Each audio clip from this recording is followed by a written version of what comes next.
you so much, Mona. So I believe we're now ready to kick off the closing. So I would like first to thank everybody for joining, from the World Bank, from the jury, from the mentors, and especially the team that actually made it here, and of course the team that actually worked on the DigitalAg4Her Hackathon, from Maria to Soha to Sebag to Muhammad, to name a few. So on this note, I believe, Soha, you can take over. Sure, thank you, Joey. I will start by sharing my screen. Please let me know when you can see it in full screen. Perfect. Okay, great. So thank you so much for being here with us, teams, jury members, partners, and supporters in this journey of DigitalAg4Her Hackathon. This hackathon was organized by the World Bank Group's Mashreq Gender Facility, and organized as well by Berytech, and in collaboration and support with the Ministry of Agriculture, as well as the Food and Agricultural Organization of the United Nations. Now, I would like to give the floor to Mrs. Mona Kouzi, who is the Country Operations Officer at the World Bank. I believe you had the chance to start talking to the teams, but we would like, now that we have our jury members with us, also to listen from you, Mrs. Mona. So please, the floor is yours. Thanks a lot, Soha. And again, I'm very, very happy to be here today, to select and announce the 3 winners amongst the many interesting and innovative proposals received for the DigitalAg4Her Hackathon.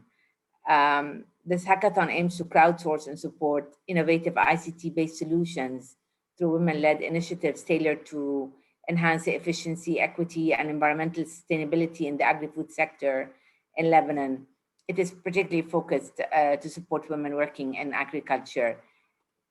So I was very impressed to learn that the hackathon attracted as much as 288 applicants, out of which 53 were shortlisted, to form 20 women-led teams that participated in a series of technical workshops to further develop their ideas. The high interest from youth showcases that digital technologies can revitalize the agri-food sector and make it attractive for women, for youth, both men and women. This is, especially important considering the dire situation in Lebanon and the financial crisis exacerbated by the COVID-19 pandemic already caused substantial food prices increases and increased food insecurity due to currency depreciation, absence of credit facilities, and a need to rely on more expensive imported inputs. Climate change further exacerbates the existing vulnerabilities. So the development of new innovative ideas to increase engagement and productivity in the agriculture sector among men and youth in particular, among women and youth in particular, is key to sustainable, inclusive growth in our country. I really want to stress that the World Bank, jointly with our partners, is fully committed to scaling up the climate-smart agri-food system through digital innovations and supporting women and youth for untapping its full potential. As mentioned by you and others, this activity was developed under the World Bank Group initiative, the Mashreq Gender Facility, tapping into the expertise of the bank's agriculture and food team, who are also connected today. So the Mashreq Gender Facility as a background aims to support the government of Lebanon in reaching the ambitious goals to increase female labor force participation by creating a more enabling environment for women's access to economic opportunities. The World Bank Group, along with Canada and Norway, are very pleased to be supporting the government in this important agenda, which is coordinated by the National Commission for Lebanese Women. Our partnership with the Ministry of Agriculture in this hackathon is key, and I would really like to thank Dr. Wafaa El Dikah Hamzé and Mrs. May Mazhar for the time they both dedicated to discuss the design of this hackathon and our dialogue with the Ministry of Agriculture on the overall Mashreq Gender Facility agenda. I'd also like to thank Maurice, the FAO organization, for their technical partnerships, and Berytech for an excellent organization of this hackathon. And of course, many thanks to all the jury members for supporting us in the final selection. And finally, thank you, the young participants, for your efforts, commitment, smart and innovative ideas to support women in agriculture. Youth and women leaders such as yourself will help shape the future of Lebanon, hopefully towards a brighter one. Let's make sure together that agriculture is green, resilient, and inclusive for generations to come. Thank you very much. Thank you so much, Mrs. Muna. Now I would like to leave the floor as well to Mr. Rami Boujoude, the Deputy GM of Berytech, also to give his insights on the event. Rami, the floor is yours. Thank you, Suha. Good evening, everyone, and thank you for being here. It's such a pleasure to have you here today. It's such a pleasure to have the jury members, but among all the supporting partners who supported the World Bank, FAO, the Ministry of Agriculture, but among all our young potential entrepreneurs who were working hard over the last 2 weeks to build their idea, move it into a potential business, and compete to the stage. As it was discussed, we've had a large number of applicants, and currently we are having the finalists. But before we get into the pitching of the finalists, I want to say that we've had a lot of women applying, a lot of women-led. I think all the teams were women-led, with some teams having fully the women available there, and we've seen interesting approaches. We've also seen some discrepancy, especially between rural and urban in terms of team. And I think this is important for the jury to look at. Many of the teams that came in from rural communities did not have the digital component into it. And that's because of their lack of exposure to it.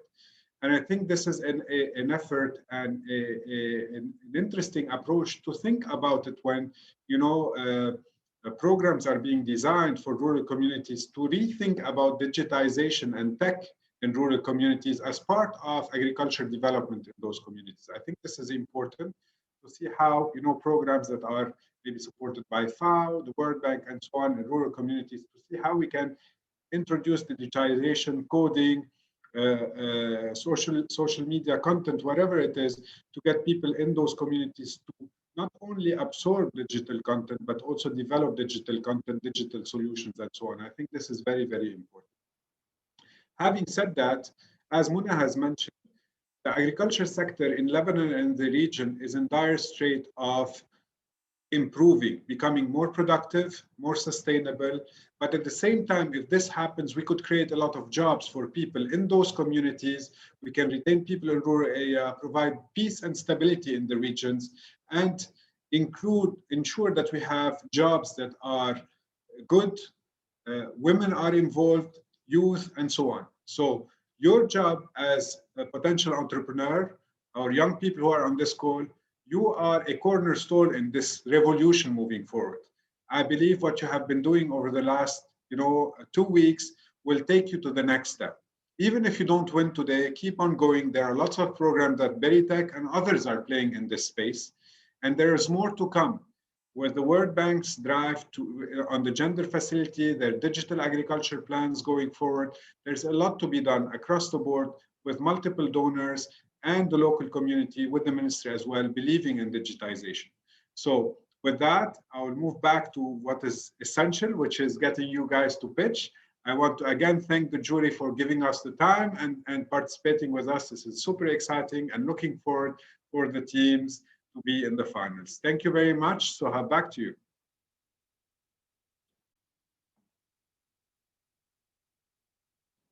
You're on mute, Suha.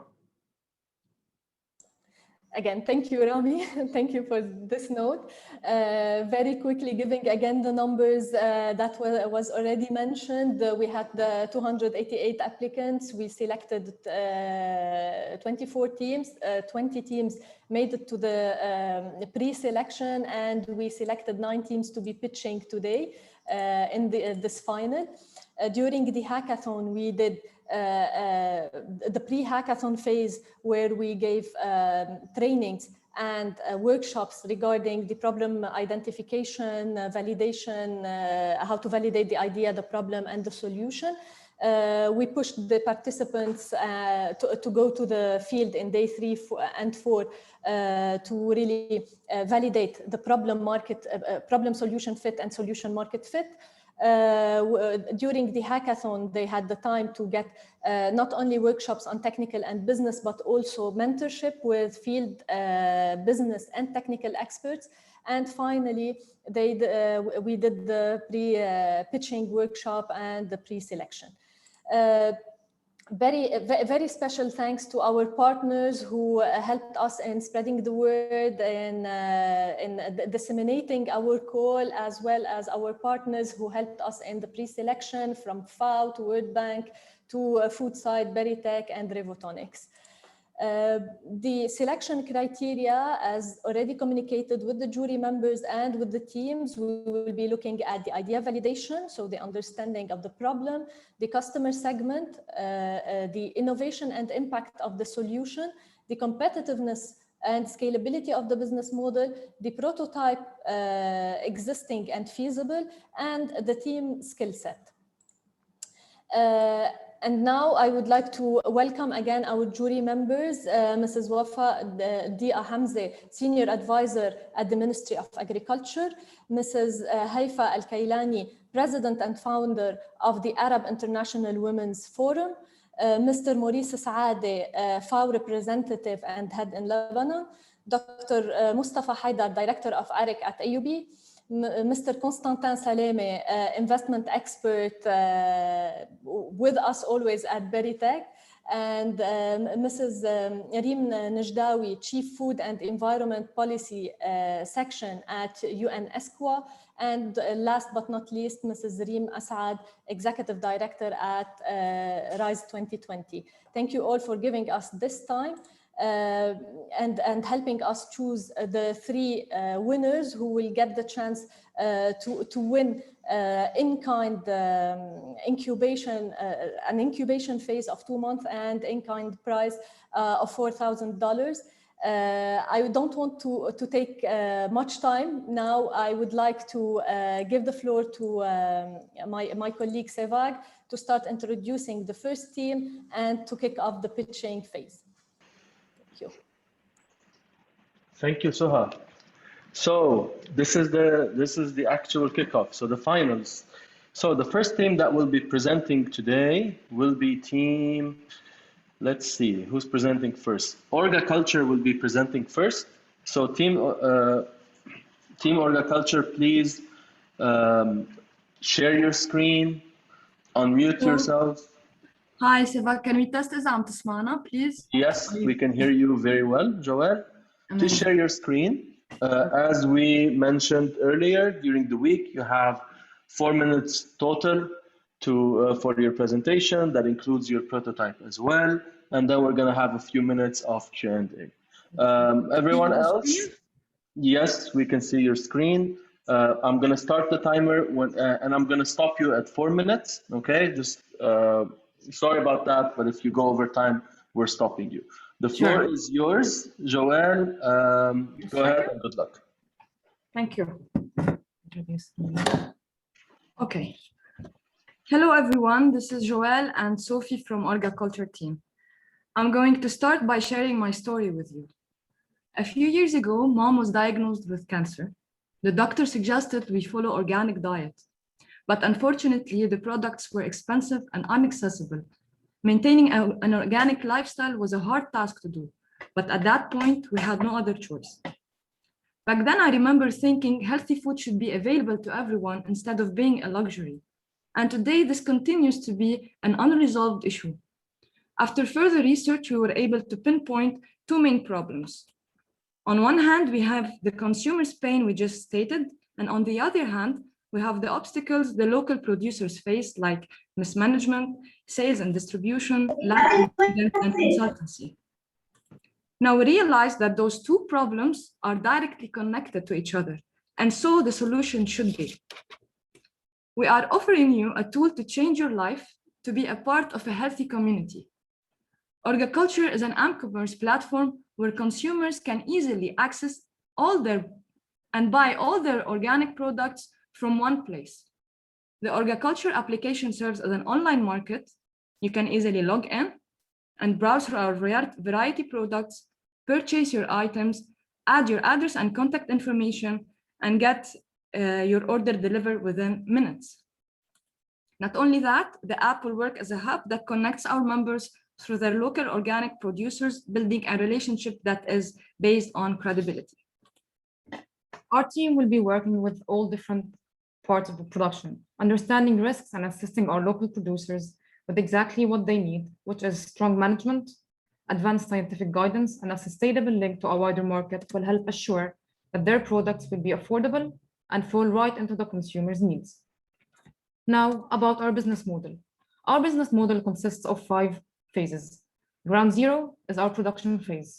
In this phase, we will be focusing on app development, building a team of 60% of which will be of women, training and establishing standard with producers, research and building database, and then funding the rest of the phases.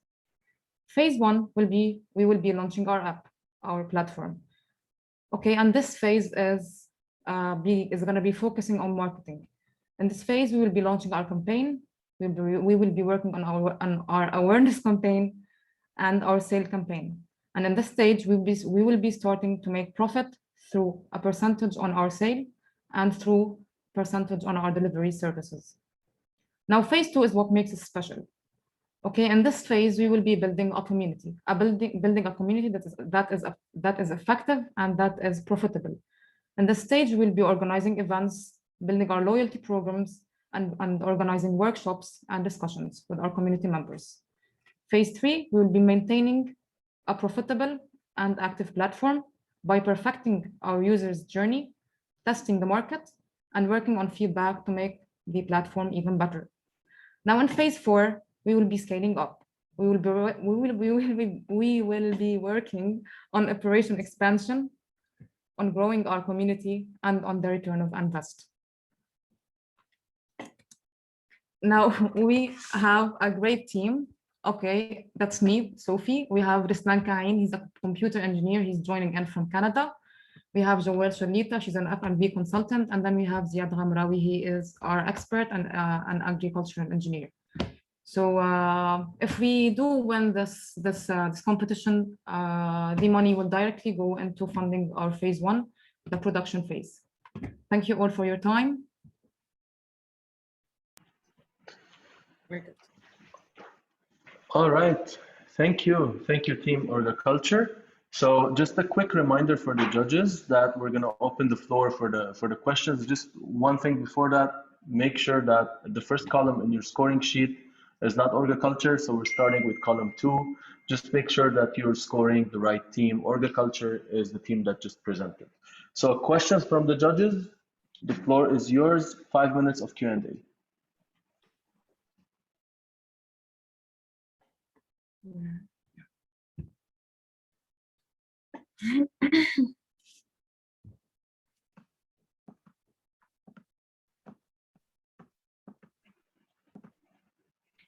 Okay, I'll start. If there's no questions, look, I think the idea is a very good idea.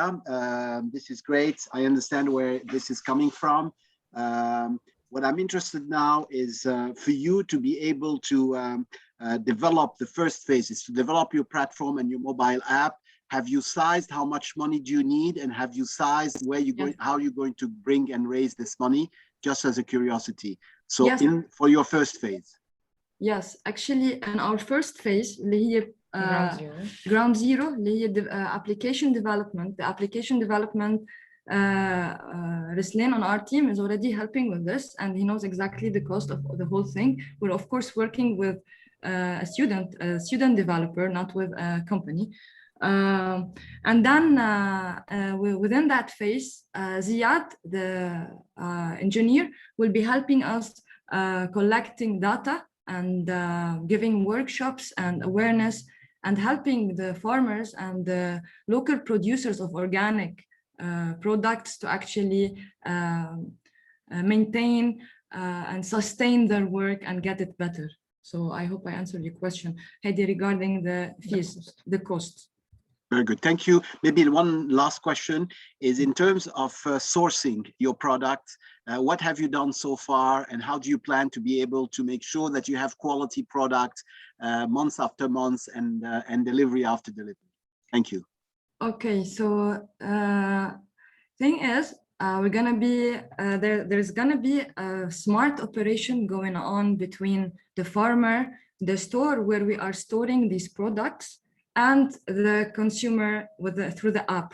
Okay, so that will ensure the freshness. We're going to be daily we're going to be ordering daily fresh orders from farmers. We're going to be dealing with local organic producers, storing them in this store and managing the delivery system and the app from there. Thank you. That is phase 2. Thank you. All right.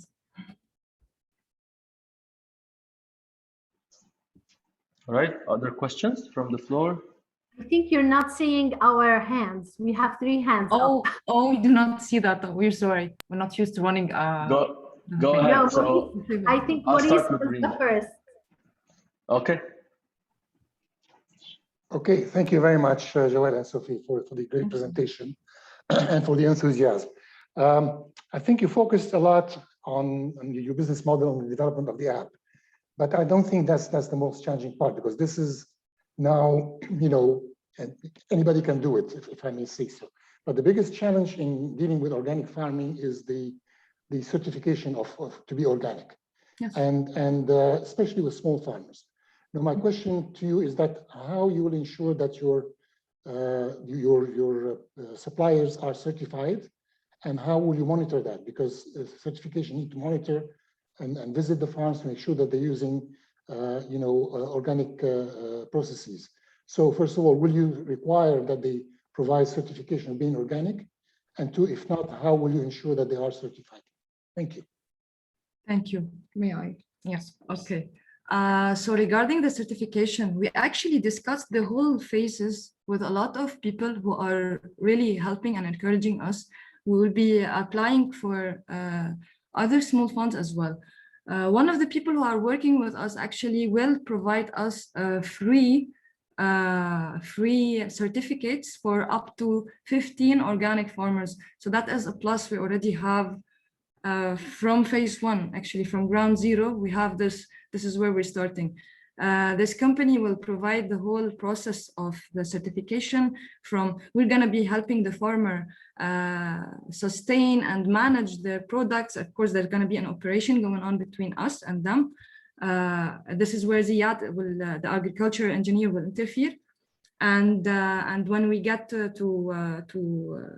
ground zero, to phase 1, the launching, we will be providing them with all these certifications for free, actually. All right. We can have one more question or 2. I don't know. Reem, you may go ahead. Yes, thank you. Actually, it's a very interesting idea. Thank you, Joelle and Sophie. I had the same questions as our other members, but I have additional one, which is linked to keeping the feasibility of this kind of operation. Storage management is really a big issue. And within the team's knowledge base and experience, how are you going to manage that and ensuring that it will not affect the running costs of such an operation of storing the agricultural products is not actually eating up your revenue or being not feasible in the first place? Okay. Actually, I'm gonna leave it to Joelle because Joelle is she's our consultant. She's our manager. Questions. Okay. It happened that I have already experience in F&B, the F&B field. I've already worked in salad bars and buffet restaurants, in many kind of restaurants. So I do have this idea of how to order, how to do a perfect waste management control over things. Now let's talk about the freshness. Of course, the store has to be prepared. That is phase 1 and 2. The stores has to be prepared with and equipped with everything these products need to stay fresh and organic. We also have a plan actually, because we are working with farmers mostly and with farmers who plant organic vegetables, and we know that these vegetables usually are very sensitive.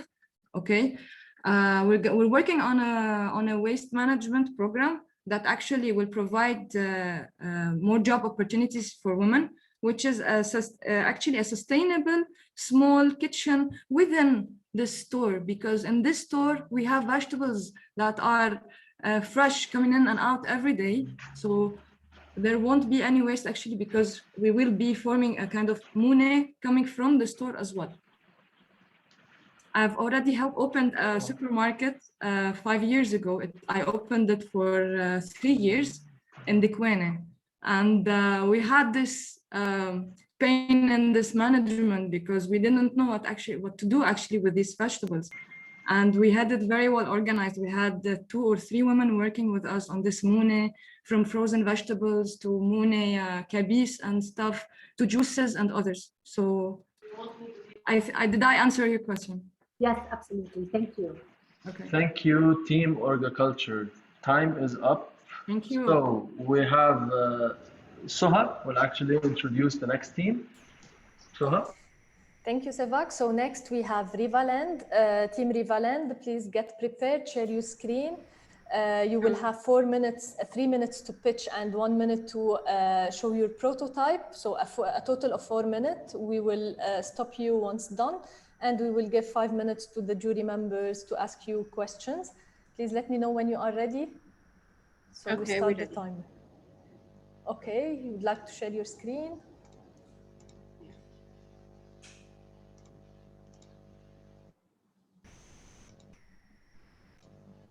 Okay, great. We can see your screen.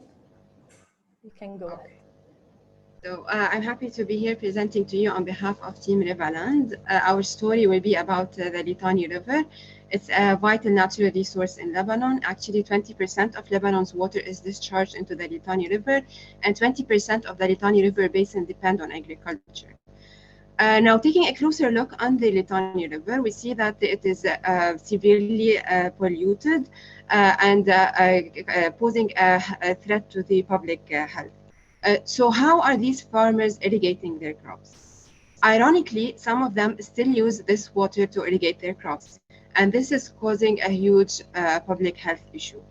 Others are using groundwater pumping. However, with the drawbacks of climate change, this has become unsustainable, and the studies have also shown that pollution has also reached the groundwater level. So in short, farmers lack a safe and sustainable method for irrigation. Therefore, we came up with a solution for this problem. Our product, Rivaland, allows farmers to treat the water pumped from rivers and ponds on site. So how does this work? First, water is pumped from the river into the existing agricultural ponds. The farmers will add a floating island into the ponds. This floating island is a hybrid composition of purifying plants, namely Haifa latifolia, and 80 species of effective microorganisms that have been tested and proven effective result in decreasing the harmful chemical composition in wastewater. And now water will be safe for irrigation, and it should be maintained once in every 6 months, and 1 unit of Rivaland can treat 2,000 liters of water. The 1 unit of Rivaland is around 1.5 meters by 1.15. It's composed of a floating bed made of pipes with plastic bottles. On it is an HDPE mesh with the jute fiber and peat moss acting as a planting medium for the Haifa latifolia, and one edge of the pipe will be creating an opening in them for the EM solution to mechanically drip into the water. Our solution is nature-based, multi-scalar, low-cost, low maintenance, and easily customized to the customer's needs. We have tested the prototype and it worked perfectly well. We are aiming targeting the farmers and agricultural NGOs funding agricultural projects. We will be reaching them through several distribution channels, the municipalities, Syndicate of Lebanese Agricultural Workers, and online. We will be generating revenue through mass selling and subscription-based selling. Rivaland is a timely innovation because there's a trend shift towards green technology in Lebanon and worldwide, and because there's a boom in the agricultural sector.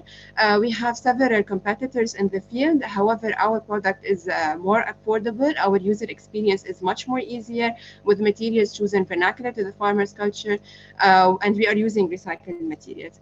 We are a team of 5 women in engineering and science. We are a smaller team with the big ambitions. We met in June 2020, a year ago, in Lebanon 2020. We won a fund to test the prototype. We kept our research developing, and we got into workshops with Berytech and Siwels. In March 2021, we tested our prototype on site, and now during the hackathon, we built our business model. This marks the end of phase 1. Now we're seeking funding in order to develop a marketing strategy, create a workshop place, and implement a pilot phase. By June 2022, we are aiming to end the pilot phase and launch our business. Thank you.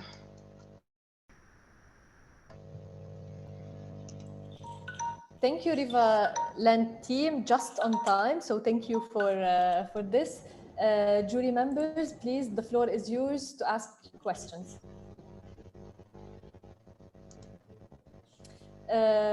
Reem, the floor is yours, please. Thank you, Rivaland. This is very interesting. I just want to ask about the production resource. Where do you get it from? The items that you use, the material that you use for your product. Where is it imported and from where? And do you have an idea what to do if importing is not applicable anymore? Okay. So first, our products, our material are mainly found locally, and that's why we are going for more local products and recycled materials. We plan to manufacture in our own workshop this floating island. The only imported product are the pipes, and that's what raises the cost of the product. So now we are actually working on seeking another alternative for this to make the island float. However, this is not a problem because we have included this cost in the product, and we are always trying to find local products to manufacture the product. Can I have a follow-up question? Yes. Soha? Sure. So the size of this floating island, because of the smallholder issues, they have smaller farms. How are you going to address that? Because it's taking space, and around it also you need space. Yes. We have mentioned that it is easily customized. So all of the products can be cut into the size that the customers need. So if we have some smaller pond, we can reduce the size. This is no problem. The model that we have showed you now is just an example, or the average size that we could make. And we can also attach several ones in case the pond is larger. Thank you. Thank you so much. Mrs. Wafaa, please, if you would like to ask questions. Very much. Actually, I had the same question on the size, so it is already addressed. But also, I want to commend the idea because this is timely and needed. So, thank you for the team for this idea. Thank you so much, Mrs. Haifa. Thank you. I also want to commend the outstanding women team. Truly an impressive work, and a lot of diligent work has gone into the presentation that we heard today. It's a very valuable subject. We have to sort out water pollution in our region because we do need water for agriculture, and we are a region that is suffering from scarce water resources. And with climate change, the water resources will get even less. So this is an admirable initiative. My question is, you already have like a budget for a startup, for starting of, you mentioned $4,000 to kick you off. So can you tell me how far will this take you, please? The funding, we need the funding first to set up the workshop place where we will be manufacturing the product, and for importing the material. And for a marketing strategy in order to reach the customers we need. So those are basically the first step for us for now when if we win the project. Have you budgeted for the next phase at all? The phase now is a pilot phase that we are aiming for. So we aim to produce an amount of this product, put a market strategy, and find a place to implement this in, as a pilot phase. Thank you. Thank you so much, Mr. Maurice. Yes, thank you very much. And I'd like to echo the colleagues to congratulate for it's a great idea, and it's very, very much needed idea. I just want to have a question of clarification. You mentioned that you tested the product. I'm assuming you also tested the quality of the water coming out of the product, both microbial and chemical, and also because of the seasonal variation, the quality of the water varies a lot between summer and winter. Winter's quality is much better, summer is extremely dirty. So have you also looked into the seasonal variation to look into the quality of the water? Thank you. Okay. First, let me explain. We are the team of designers and biologists. We have a biology team who have already tested the effect of the plants and the effective microorganisms in the labs of the Lebanese University, and they have proven results of the effectiveness of this product. And the second, we also tested the prototype on the water to test the floating, if the island actually floats. So and it was a two-step thing. And now concerning the variation in the water quality, actually it was I'm not sure. I'm not the biologist in the team. I'm not sure if it was tested in the summer or winter, but I think one of them is here, and they can answer your question better. But just to clarify my first question, when I mentioned testing the quality of the water, I didn't mean in the lab. I mean, the water, when you tested it in the field, did you check that the water coming out is clean water? Because that's okay. The quality of the water is sure it's different between summer and also the flow, and it varies, but the quality is still polluted in any case. So the quality of water is still deteriorated in all seasons and months. Is that what you mean? No, my question is that once you use the device, you're supposed to get clean water out of that. So did you test whether this water coming out is actually clean, or to what extent is it clean? Yes. Yes, true. And what kind of? And we have the figures we added actually are the ones we got from some of the test results. So we have 97% less NO2 minus, less 94% less NH3N, so less pH and less turbidity. So yes. Okay. Thank you, Rivaland team. Sevag, back to you for the next team. All right, Team HTSM, you were having some connection problems. I hope they're solved as far as I heard. Halim, you can share your screen, unmute yourself. Yes, hi. It's me. Hi. I will pitch even if my connection is a bit unstable. I'm not in my house, so yeah, just a second. Okay, Noor, if it gets better, if you turn off your camera, you may go ahead and do that just for us to have a clean pitch, please. Yes, okay. We can see your screen. I'm going to start the timer whenever you start. The floor is yours, Team HTSM. Yes, just a second. Okay. I am ready.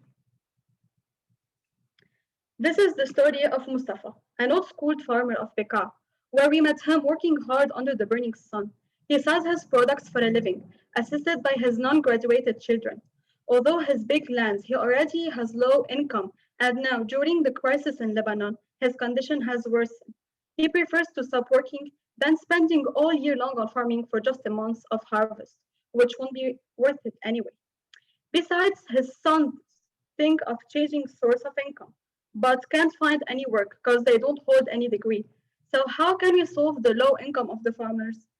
This is why we created HTSM, the Healthy Trading System Market, the direct online link between farmers and customers, where farmers will directly sell their agri-products to the customer who will benefit from an additional delivery service and all at a price lower than the market today. Moreover, HTSM targets all kinds of organic products consumers from house shoes to agri-products industry. This is our prototype.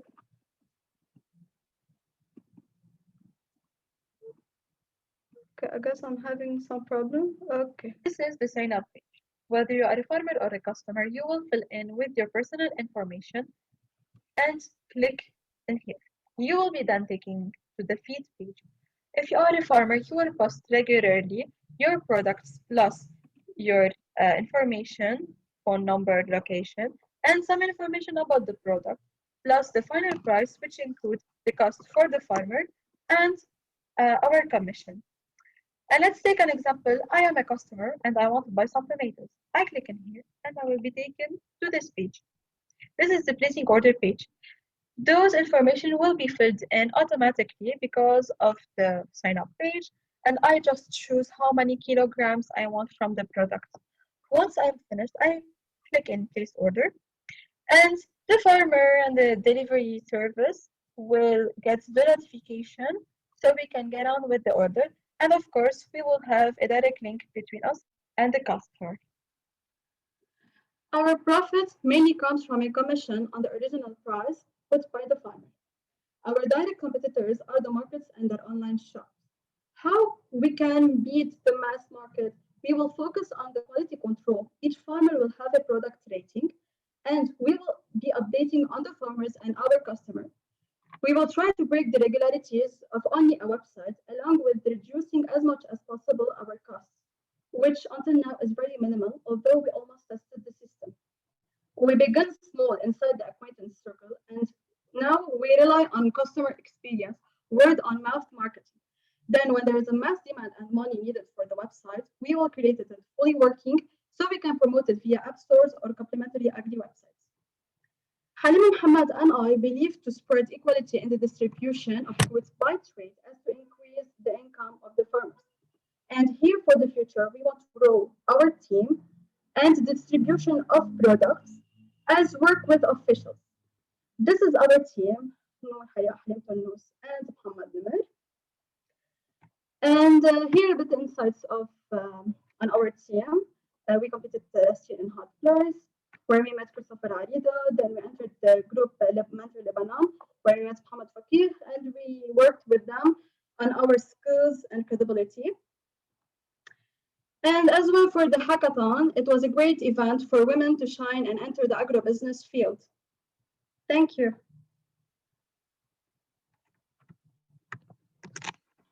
All right. So we'll start with the questions. Reem, you have your raised hand. Go ahead. Thank you, Noor. Although at some point we lost your voice a little bit and I couldn't understand, for example, the competitors' strategy, how, because we know of many competitors in this field, specifically with the same business. And I would like to ask about your farmer base dependability and quality and competitive pricing of your farmer base.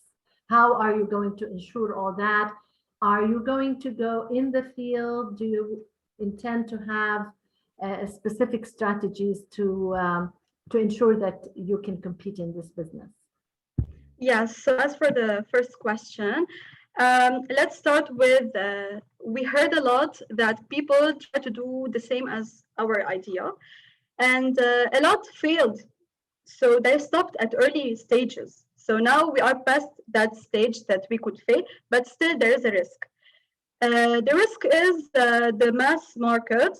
So as I said before, and as you said, what we want to do is to really focus on the quality control. And how do we focus on it? Of course, we will be on the field. At first stages, before we do the website, we want to build a relationship between us and the farmers, and at the same time with the customers. As I mentioned, the small circle or acquaintance, let's say our relatives, our neighbors, and their neighbors, etc. It's a circle that grows. So when the circle grows, of course, here we are trying to beat the market here. Okay, and then after this, how we control the quality, we will be updating every time on the farmer. We go see if the quality is good or no, and all of these. Is there anything I didn't answer? Okay. No, thank you. Next question, Haifa. Thank you. Very admirable, again, endeavor and initiative. But I find it is challenging. Do you agree with me that, I mean, it is challenging in terms of, we are in a culture, a country, in our region, people like to go to market, they like to buy their own things, sometimes they like to touch them, feel them, bargain the price. This is part of our culture. So this is, I mean, I find this could be challenging. I'd love to have your thoughts about it. Yes, of course we thought about it, but let's say this is a new way to buy, and of course the old women. Let's start with my mom and my grandmother. They like to go and touch the fruits, the vegetables, and get what they want, of course. But now we have also young people that are going to live alone. So they prefer, for example, not to go to the markets. And we can give them regularly what they need. This is a plus for us. And also, as now we will try and to grow this credibility with us, they trust us, so we can provide them. It will be much easier. And plus, they will have more quantities. Let's take an example. My grandmother wants to do mune, for example. Okay, she will go down to the market and get a lot of veggies, for example. She will be tired and خلاص بريح بالي. I get a price less than the market, and they will come to my house. This is what we focus on. Okay, next question, Maurice, you had your hand raised. Yes, thank you, Noor. I mean, I echo the colleagues that this is a very good idea, admirable idea, because it's badly needed to connect small farmers with consumers directly, to bypass the middleman. And because the middleman usually, they take the big chunk of the profits away from the farmer. But I see also lots of challenges, and I agree with Haifa. In case of Mune products that are processed, it's not the challenges are not that big, but the challenges are with the fresh produce. You're selling fruits and vegetables. What you see on the app may not be what you receive at the end, because depending on how much you spend on the road, how is it stored, and then also, as Haifa mentioned, we like to touch and feel, make sure that the products we're buying are fresh and they're not yesterday's product. So that will be the biggest challenge, is with the fresh produce. So my suggestion is that to focus primarily on the processed products, Mooney products, jams, pickles, and so on, because these are, the perishability issue is not such a big challenge. Thank you again. Yes. Over. Can I add something here, just to make it clear? Yes. So for the fresh fruits and everything, we let the farmer pre-post his products. So on the day of when the farmer will get his products, okay, the customer will already have been ordered everything. So directly on the day of when the farmer gives us directly his products, we will directly give them to the customer. It won't take a long road, because we will manage it on the road. Okay, last question, Wafaa. Let's keep the answer short, please, Noor.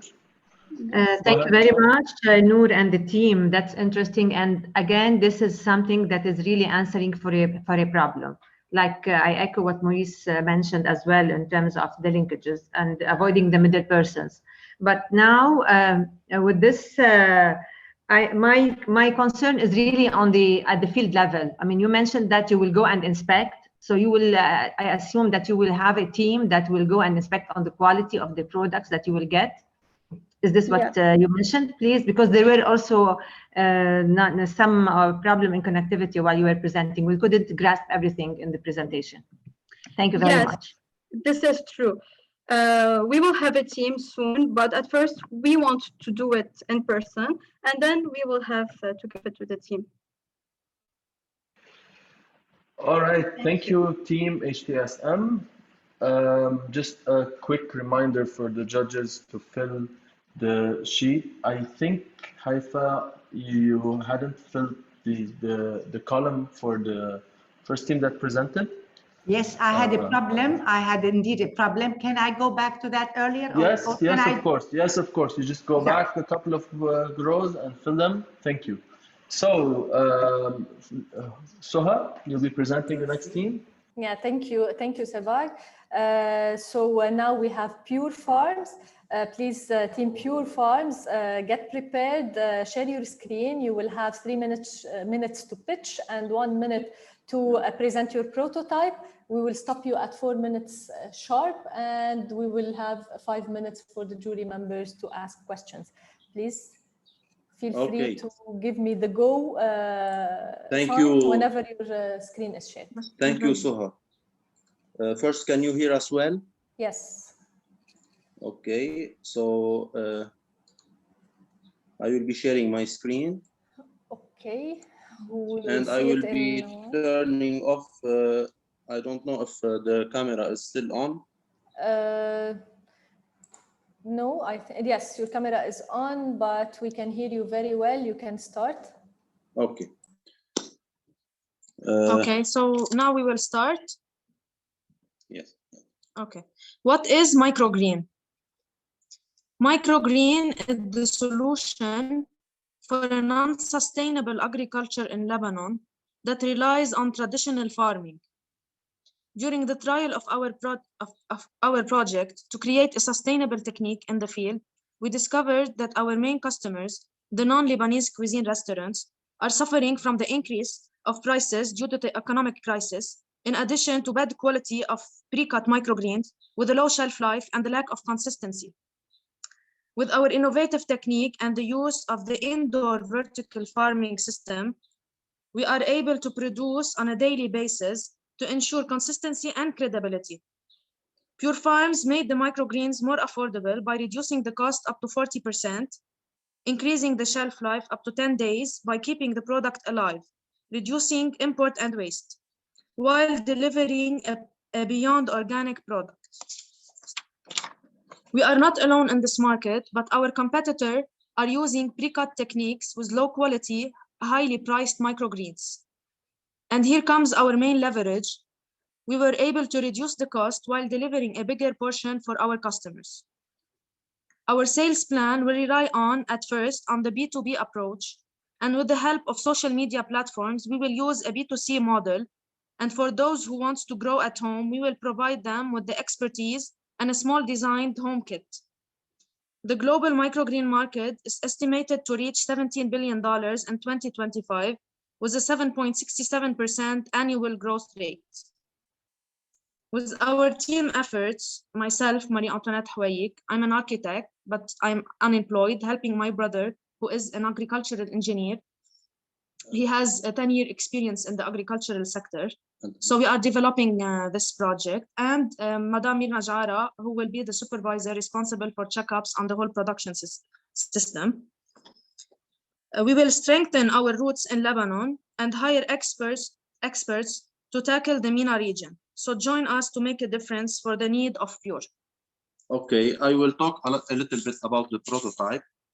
So here I took one product. It's the radish of 40 products. And usually the radish takes in normal traditional agriculture up to 40 days from start to finish. Therefore, on day one, as you can see, we started the production. On day two, started to grow. Day 3, day 4, day 5, day 6, day 7, and day 8, they are harvest ready. And as you can see, here's a table of 1 square meter of agriculture, of traditional crops and the use of our product. Thank you a lot.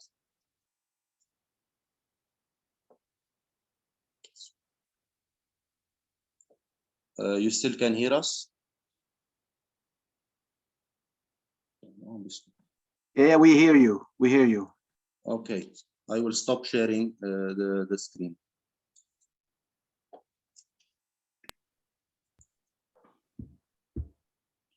Okay, so okay, I believe I'm ready for your questions. Yes, I believe you can start taking the questions. So of we course. might lose some people because it's 6, but it's okay. Yes. So let me start with Constantin. Hi, look, I think the need is definitely here. You have a clear value proposition, just need clarity. Are you going to sell B2C or are you selling B2B? i.e., are you selling the microgreen to restaurants and institutions, or are you selling them to Constantin, who is going to plant them in the, so are you going for one or the two models? Yes, I'm going at first is the B2B model, because mainly it's used by the restaurants or sandwiches or juice bars, okay? But for the public, when I did a survey from this hackathon, I found out that the 60% of the market doesn't know what microgreen is, and 40% only use it. So after I tackled all the B2B market, which will mainly provide the income needed, then I will use the YouTube channel, the bloggers, everything to show the public that we are creating something pure, something it's genuine organic. This way we will provide them with the knowledge about what is microgreen, how they can consume it, how can they can eat it, and their health benefits for themselves. Okay, Pierre, my recommendation is focus on the B2B. Make sure that you understand it.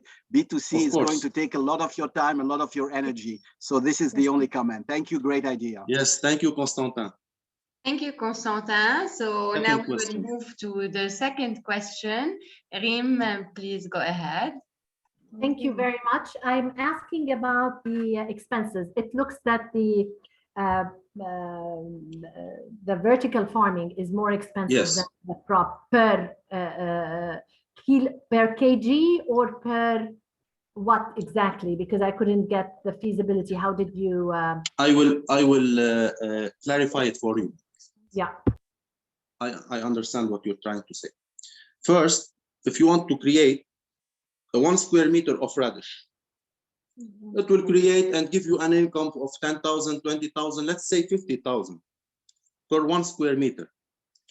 But the microgreen, because we are using the the vertical system, per 1 square meter, we were able to create every 8 days. As you can see, the microgreen takes 8 days, while it takes in normal traditional crop 40 days.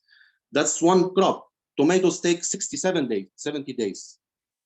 The microgreen is very fast. The income is very fast on the same time. And because we are sustainable and indoor, we control everything.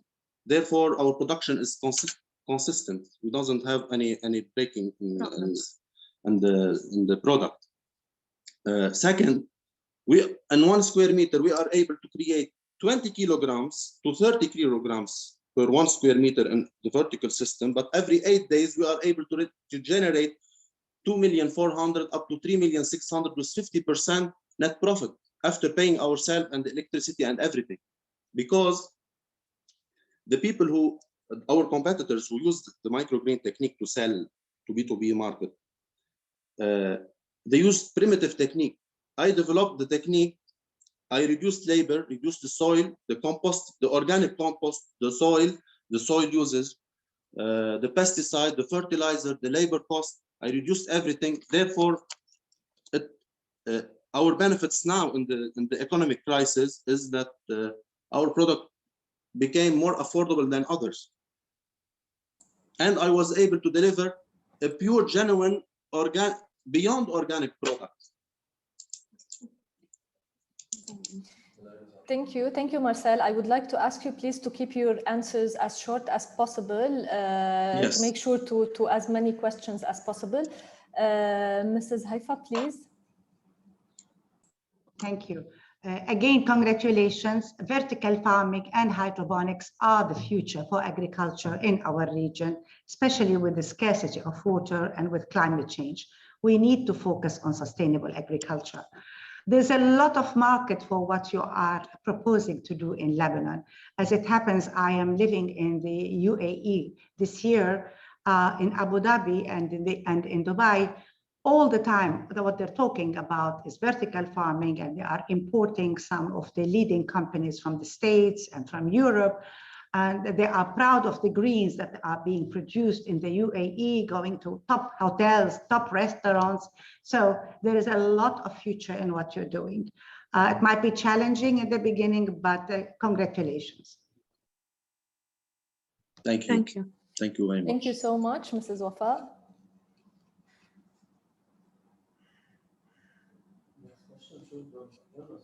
Mrs. Wafaa, can you hear There's us? still one more raising hand. No, I don't have a question here. I'm sorry, maybe from the previous session. Sure, no worries, no worries. Thank you so much. So now I will leave the floor to Sebag again to present the next team. Thank you, judges, for your time.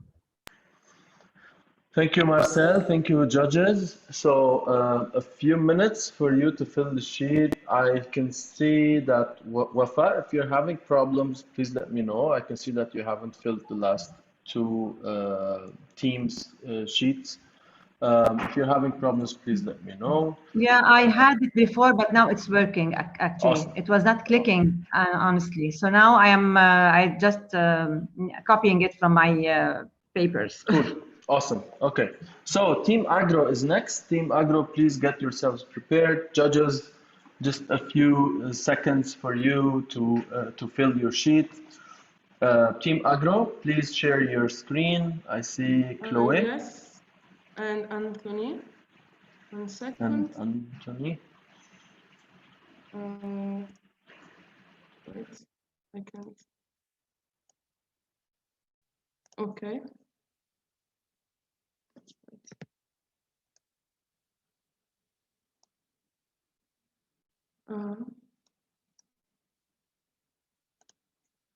Okay.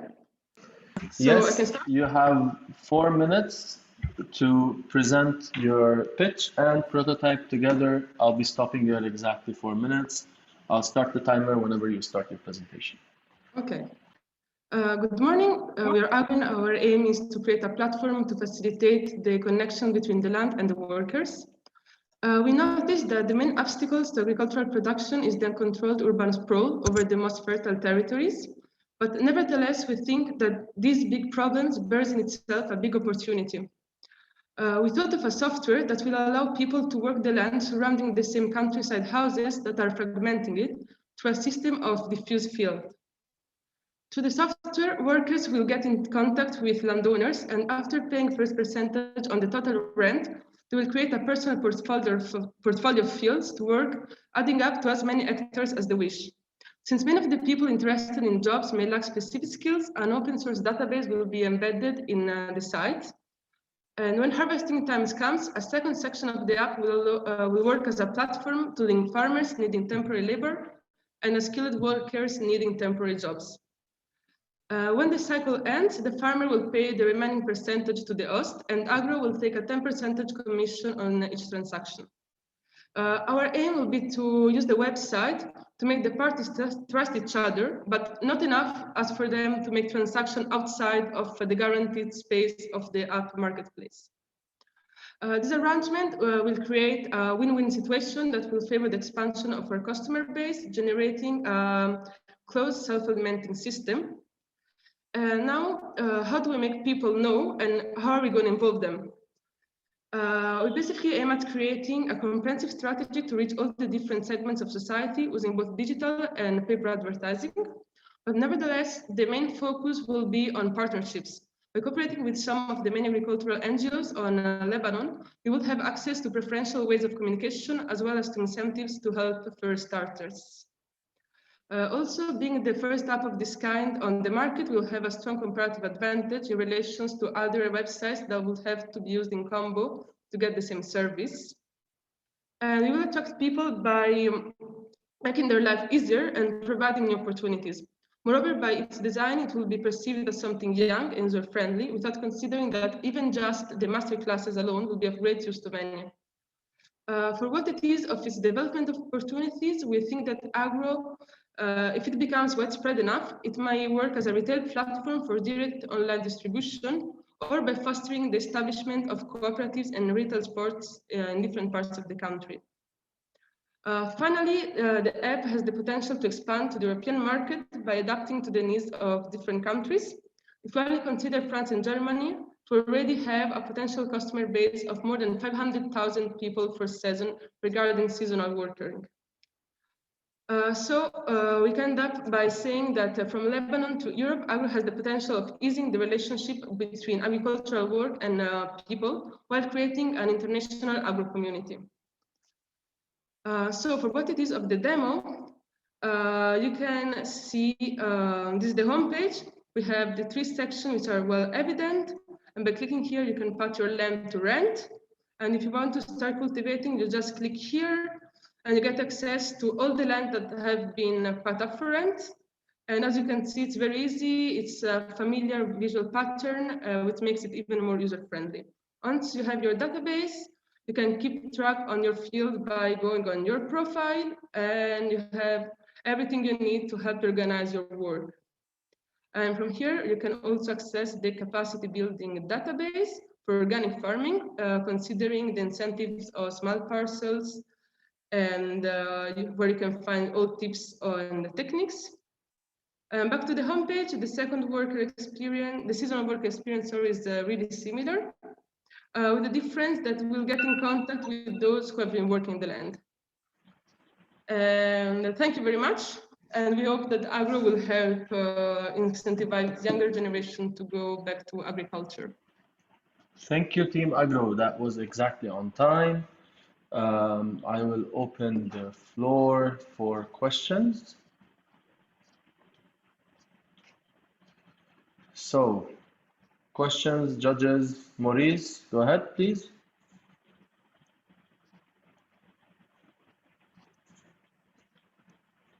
I think you're muted, Maurice, you're muted. Sorry about that. Go ahead. Thank you for the presentation. I would like to clarify 2 points that were not clear from the presentation.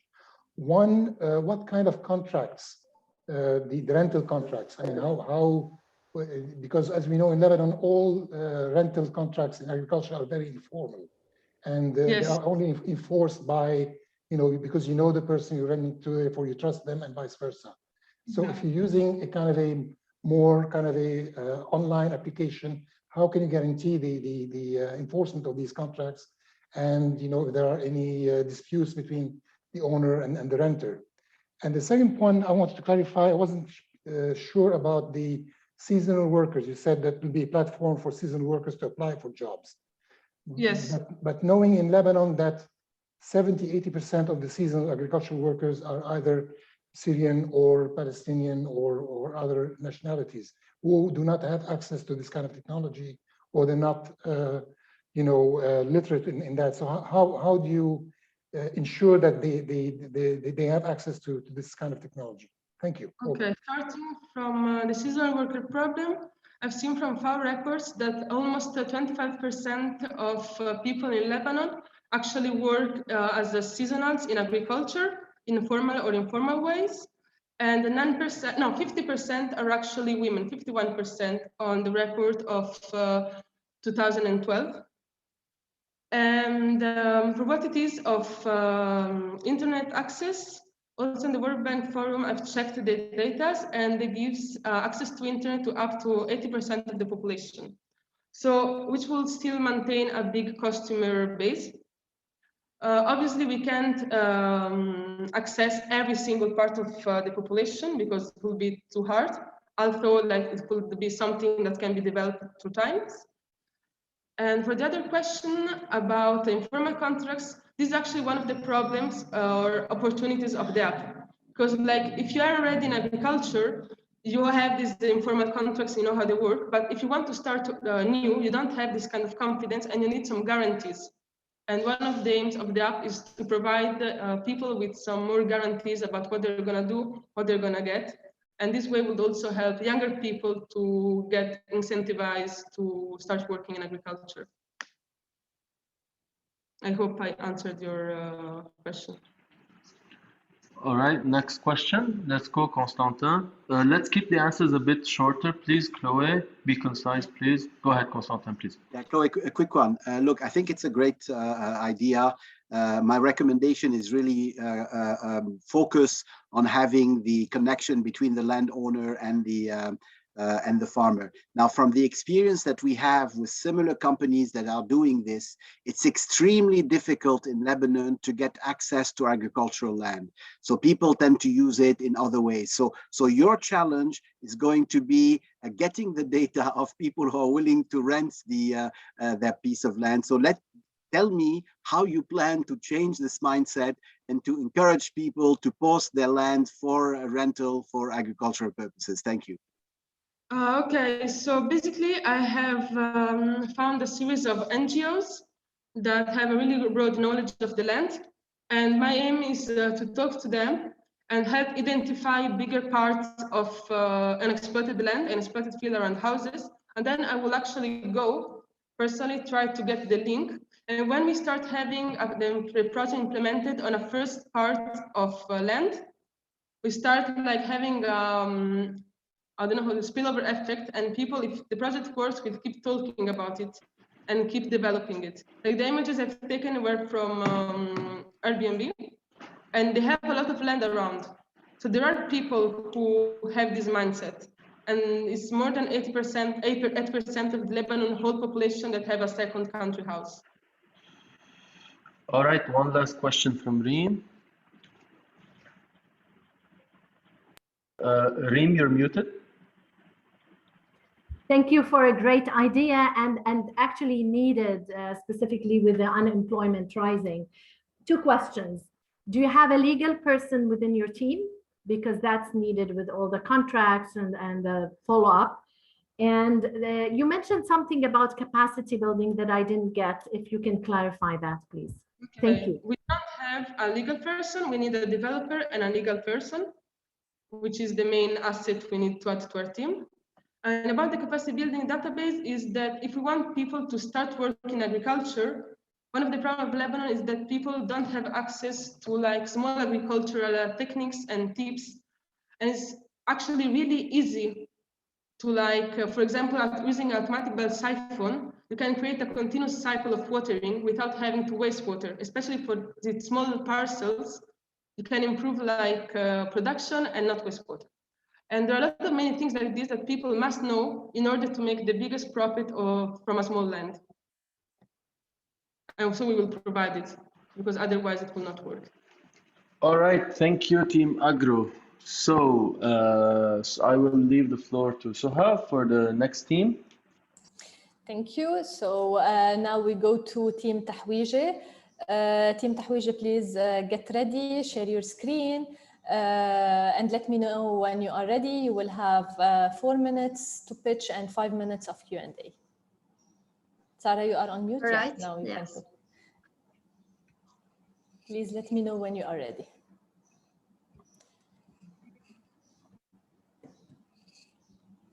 And I'm going now. Can you hear me?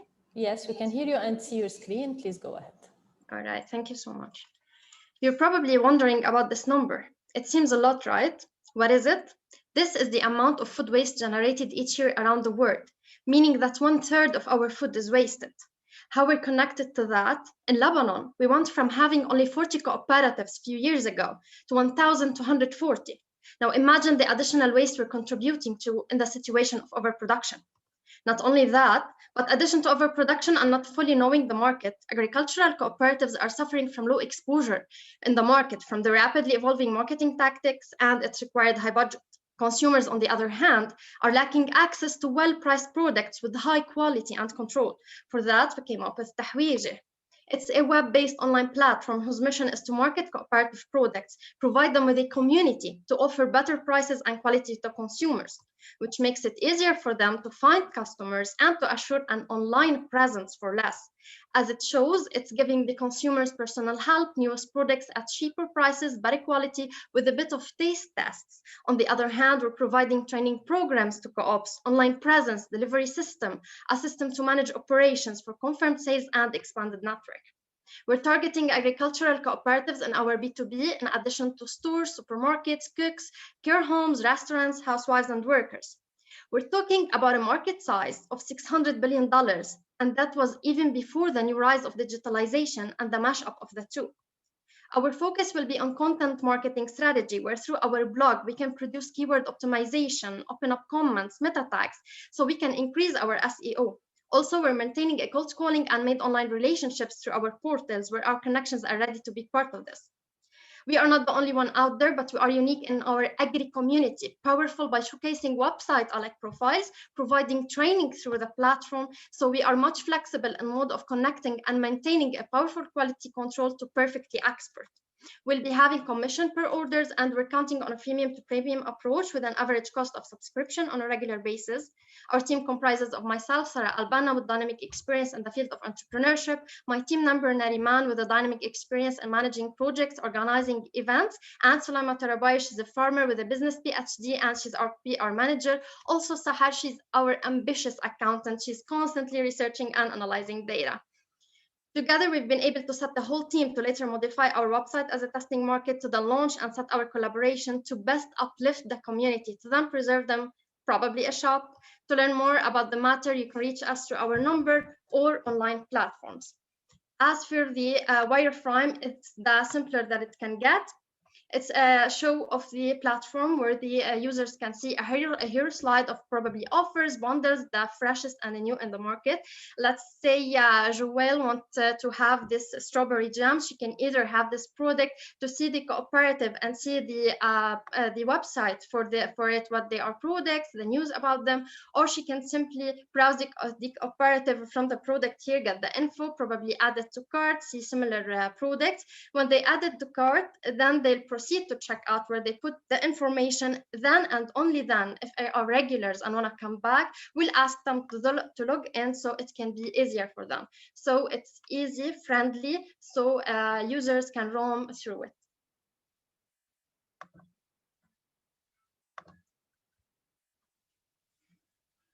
Thank you, Sarah, even before time. So thank you so much. The floor is open now for questions. Mrs. Reem, I think you have a question, so please go ahead. Thank you very much, Tahwiji. I can't link the name with what you're doing, actually, but supporting co-ops is badly needed. And this is something that I really picked up, and it's a nice idea. However, I can't see how you're going to have a quality assurance. This is a food safety issue. This is not a fresh product that you can cook and ensure the safety. And how is that linked to the pricing? If safety is assured through global certificates, because I don't believe there is local or national certificates in Lebanon. How are you going to assure quality? All right. I'm gonna start by first the name. The name is linked to like the word we all say, like بدنا نتحوج, تحويجتك من عنا. We'll have like a bundle and the stuff to get from one place.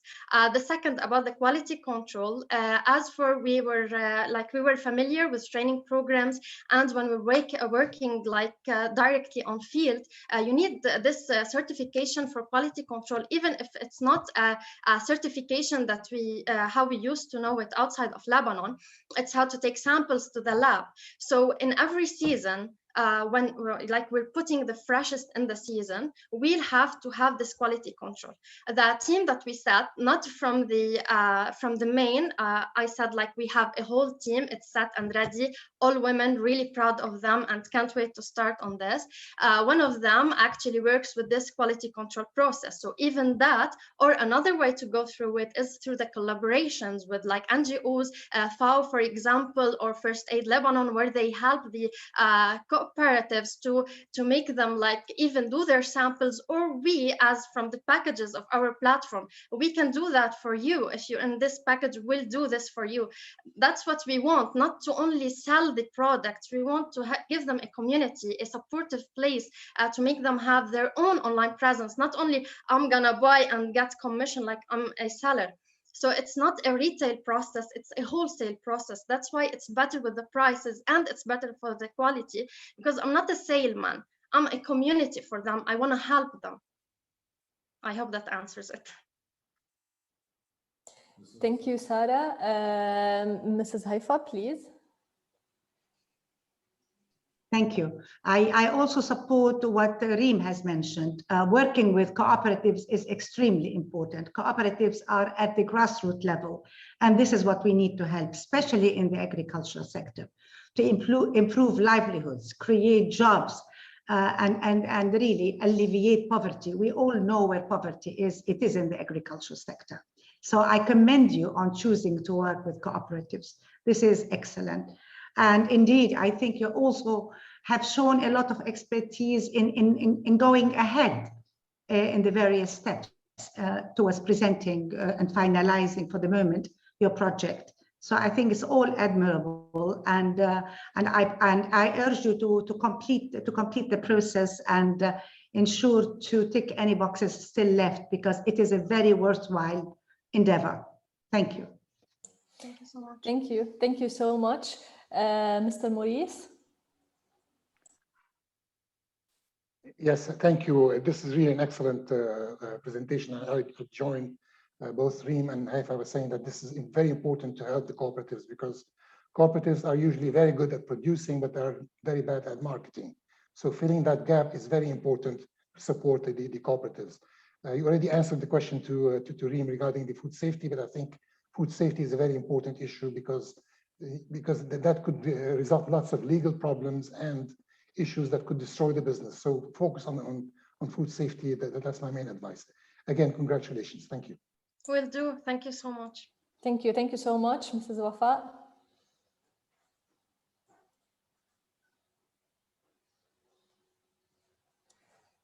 Mrs. Wafaa, if you can hear us, please let me know if you have a question, because we see your hand raised.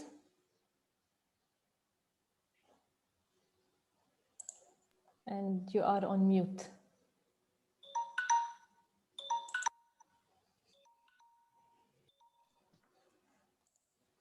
Okay, can you hear us, Mrs. Wafaa? I think we have a technical issue.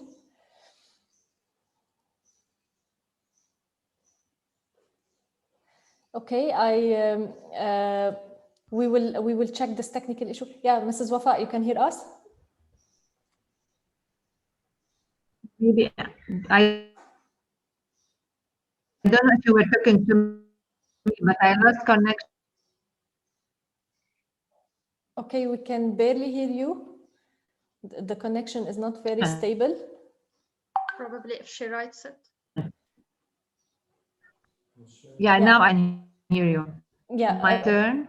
Please let me know if you have a I question don't for know, Tahwiji team. having maybe electricity cut. Is it clear now? Yes, I have a question actually. Thank you first for the presentation, and I want to you talked about food waste at the beginning as one of the problems, and you talked about the increased number in the cooperatives. So I didn't understand the linkages between this and that. And also my connected question is related to you will be working with women co-ops only on their Mooney products, or you talk about a wider range of products. So this is, I want to understand these two aspects of the project. Thank you. Thank you so much for your question.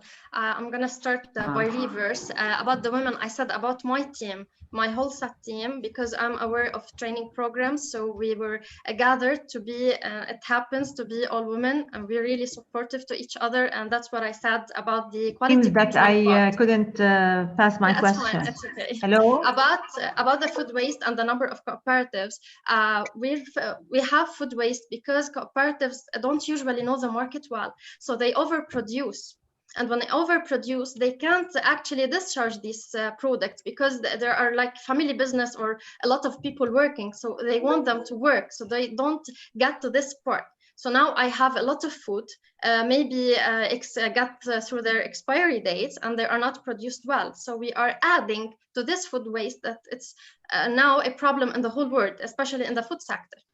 As for the second part, also about the number of cooperatives, we all know that not all the numbers actually are real cooperatives working now. So by this, we control actually how we are looking at the cooperatives. I'm unable to hear you. I'm so sorry.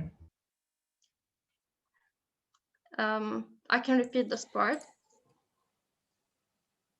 Can you hear me now? I think Mrs. Wafaa has a connection problem because we are hearing you.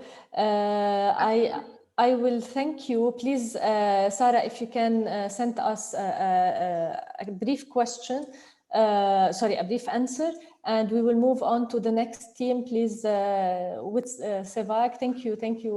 Thank you so Sarah. much, and thank you, everyone.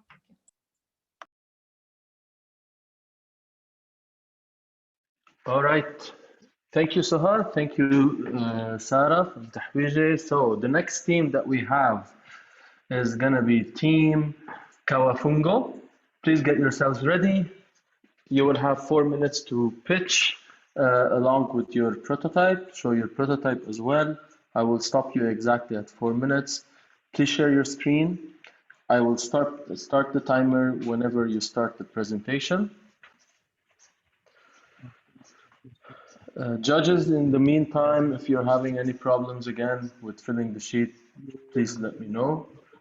We can see your screen, Kawafungo, and please go ahead. The floor is yours.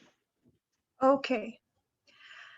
Did you know that 1 kilogram of coffee waste, which means طفل القهوة, can make you 1 kilogram of mushrooms in less than 40 days?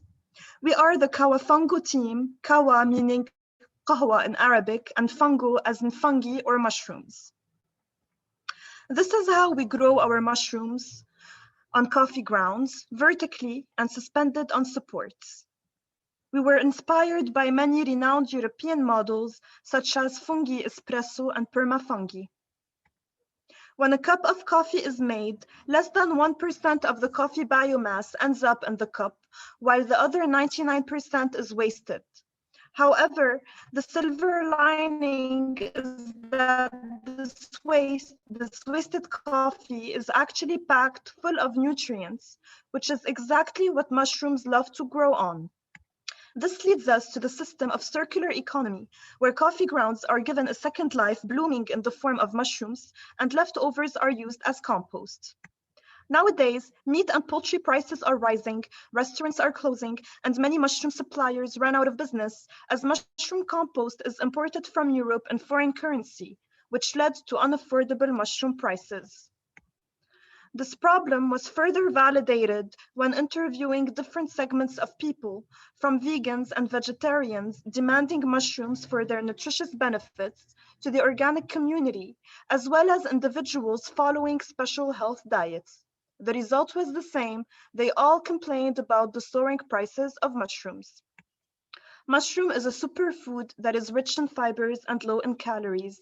It is a great source of many different vitamins, minerals, and other nutrients like antioxidants. There is a huge waste of coffee grounds in Lebanon, estimated at a rate of 4,200 tons per year. If transformed into mushrooms, this waste has the potential of creating hundreds of job opportunities. This also implies achieving sustainable development goals through reducing pollution and meat consumption. As a first step of our initiative, we have already started collecting waste daily from one supplier, which is Beehive, and have contacted other coffee shops that are interested in taking part in our initiative, such as Starbucks and Cafe Yunus. We are also controlling the quality of collected coffee grounds by sterilization. Our plan is divided into 3 stages. In the first stage, we will be making 1 ton per month of fresh mushrooms. By the end of 2022, we will boost our production of fresh, dried, frozen, and medicinal mushrooms to 2 tons per month. And in the last stage, we will try to widen our exposure abroad with the exports of processed mushrooms. I am Hiba Fadel. I'll be handling our social media content, sales, and marketing. Mohamed Ghalayini will be in charge of PR, business development, finance, and operations. Hussein Nassar will be handling the production of mushrooms and relationships with customers. As for Dana Ghalayini, she is a lab food technician who will be calculating nutrition information panels. Thank you. All right, thank you. Thank you, Hiba. So I see raised hands. I see Reem has raised her hand. Go ahead, Reem. Thank you, Hiba. That was quick and straightforward. This is excellent idea for sustainable consumption and production, actually. My question is, have you studied the feasibility well in terms of all the costs of collection and then the production of the mushrooms? Is there really a big mushroom market in Lebanon as a start? And if you have studied that well, specifically the cost of collection and production, I would greatly appreciate if you can give us some feedback on that. So it will be my pleasure to answer. I'm Hussein Nassar, so I'm her teammate. Basically, yes, we did that. We did calculate the costs. We separated them into 3 different levels: the variable, the fixed, and the overheads. And the cost is very minimal, including the cost of collection. I'm not sure how much in details you'd like me to go, but it will cost us less than 20 to 30% of the sales price that we are going to propose. And regarding the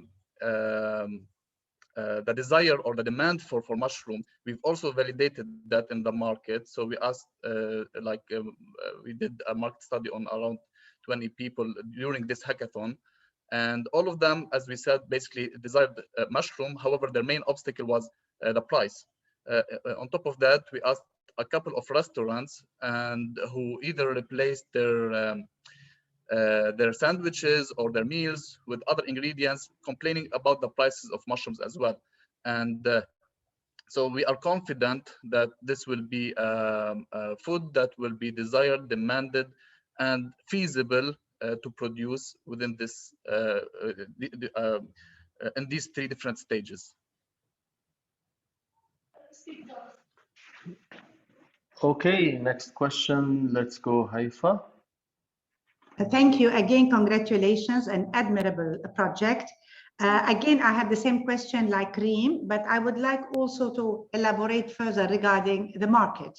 You answered Reem's question on the local market, but you also mentioned your project, the possibility or the availability, hopefully, of exports.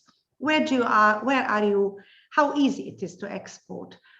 from Lebanon? Is it to Europe? Is it to the Gulf? Where exactly? I will appreciate, because this is very important part of your marketing. Thank you. Okay, so basically, well, the natural extension for our business is to go to the Gulf and the regional area. And basically, the mushroom that we are growing, they have the potential of being stored and packaged in a form that allow us to export it in a healthy and in a controlled way without risking any quality problems. And this is because we could go through a process of drying or freezing or canning or transforming them into some powders, and the powder can be used in soups. So we've also studied this in our feasibility, and we found out it's not going to be extremely expensive to acquire those equipments and to produce such machinery, such products using those machineries. And I think our natural growth is to the Gulf region, which is, I think they also have a desire for such kind of healthy, nutritious substances. Thank you. Thank you. Constantin? Yeah, quick one. You're a great idea too. Love it, especially as Lebanese are very heavy coffee drinkers, and at the same time they enjoy mushrooms. So you made the right combination between the two. My question is simple. You're building a brand, and it's the brand that is going to make it or break it. So tell us a little bit more about your brand architecture or brand building strategy, if you have any data at this point in time. Thank you. So basically, as you said, the brand that we are conveying to the audience is that we are an environmentally friendly brand where we are transforming waste into something the people desire. So this will be one of our core messages that we will emphasize. On top of that, we will also be working on showrooms where we will take the role of, in a way, educators for the local communities on the value of transforming waste into something more valuable. And this will be and this also we will also emphasize the nutritious value of these ingredients to increase the public consumption. So and when I think about Kawafungo, I think of a brand which is close to the people, environment friendly, and deliver very nutritious food to maintain their health. All right, last question with Maurice. Yes, thank you very much. I mean, this is an excellent idea, especially very innovative, especially that, as you mentioned, the byproducts of coffee are very rich in nutrients. And therefore, it's a very good use of those, instead of just throwing it away or composting, to just use for the nutrients. Now, and as a replacement for imported peat moss. But now my question, in your business model, have you looked into the option of just simply replacing peat moss here, providing the coffee residues to existing mushroom producers, rather than you entering into the very complex business of production of mushrooms, because it's technologically requires lots of investments and so on. So as a potential to start, maybe as a phase one, to simply supply the existing mushroom producers with the coffee byproducts to replace peat moss. Thank you. Hello, hi, my name is Mo. Yes, so the thing with peat moss, or if you call it casing soil or maybe vermiculites or whatever, it's used mainly just to produce the agaricales family of mushrooms. So it's mainly gives the it is mainly the three main mushroom products in the Lebanese market, which is white button, cremini, and portobello. We are not limited to these three, but yes, we can actually imitate the mushroom compost that is used based on the peat moss. We're working together with Mrs. Dareen Haddad from Lari Research and Development and Zahli in Bekaa area. So she's already working on this project. We are already working side on side with her. And we also doing like a side experiment with another agriculture engineering. His name is Joseph Yunus and Mansouriye. We have reached like a level of competing quality with the peat moss, but not still, because we are still Dareen is still using ammonium sulfate to replace the nitrogen. Our idea will be to replace the nitrogen with organic material, which is the coffee grounds. So this is going to be our pitch, but until now we're still under it is still under development. We can in the future, because as you said, there's 4,200 tons per year. We cannot process all this amount into mushrooms. Yes, we do have like a plan in the future to supply the mushroom growers, but as you said, most of the mushroom growers are going only towards the well-known the type of mushroom, which is white bottom. So maybe whenever we are like ready, we can do that. Thank you. All right. Thank you. Thank you, team Kawafungo. All right, I will leave the floor for Suha for the next team. Thank you, Sevak. So our next team is Boost Culture. Boost Culture team, please get prepared, share your screen. You have 4 minutes to pitch and 5 minutes to answer questions. Hello. Hello. So can we open the camera when we finish the pitch, because we are afraid the connection is a bit lagging. Yeah, no worries. No worries. Yeah, we care to get a good presentation. So please share your screen. You can turn off your camera.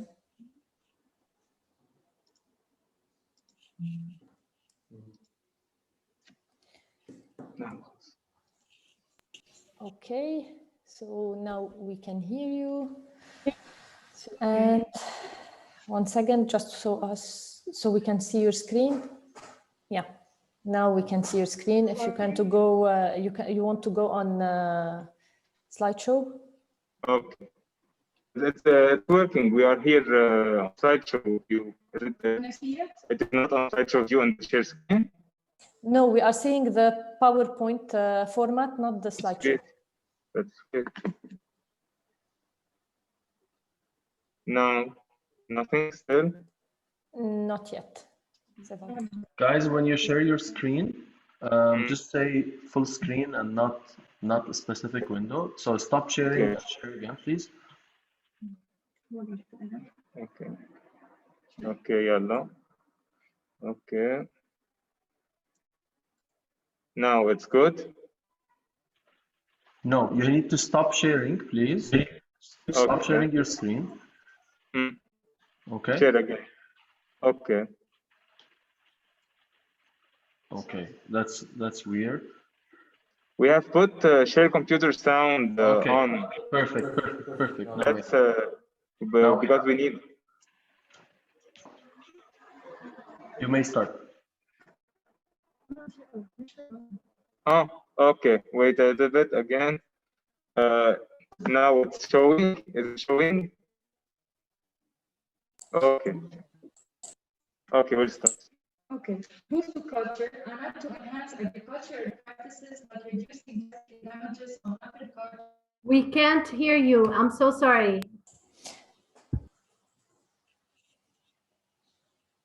Boost Culture team, are you still with us? I think we lost them totally. Yes, I think we can give them a bit of time for them to get ready. It's got. No, Oh, you are still with us. Yes. We still just it cut. I don't know why. Okay, please. I want you to share your screen again, and I want Melissa to be near the microphone so we can hear her well. Okay. Do you hear us? Is it showing the slideshow? We are hearing you, but we are not hearing Melissa. Yes, now we can see the slideshow. Can you hear me now? Yes, better now. Please go ahead. Okay, I'm gonna start now. Boost culture, an app to enhance agricultural practices like reducing drastically damages on apple cultures caused by the apple scab. Did you know that apples form around 20% of the total Lebanese fruits production? The agricultural sector, apple production is one of the most important fields, and a lot of families only rely on it to earn a living. So it is essential to minimize damages in apple production. For many years now, the apple production has been facing a big problem, which is the yearly massive attack of the hard-to-control and fast-spreading fungus known as Venturaria inequalis, or more commonly as apple scab, causing important losses in the crop, which are around 20% of the yield for each farmer. Fungicides present in the Lebanese market these days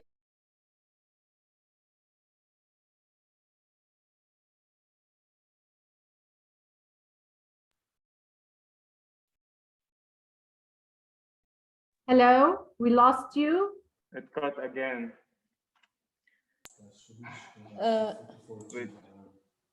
Guys, you have to share your screen again, and please make sure you are on 4G just to make sure you can deliver your pitch fully.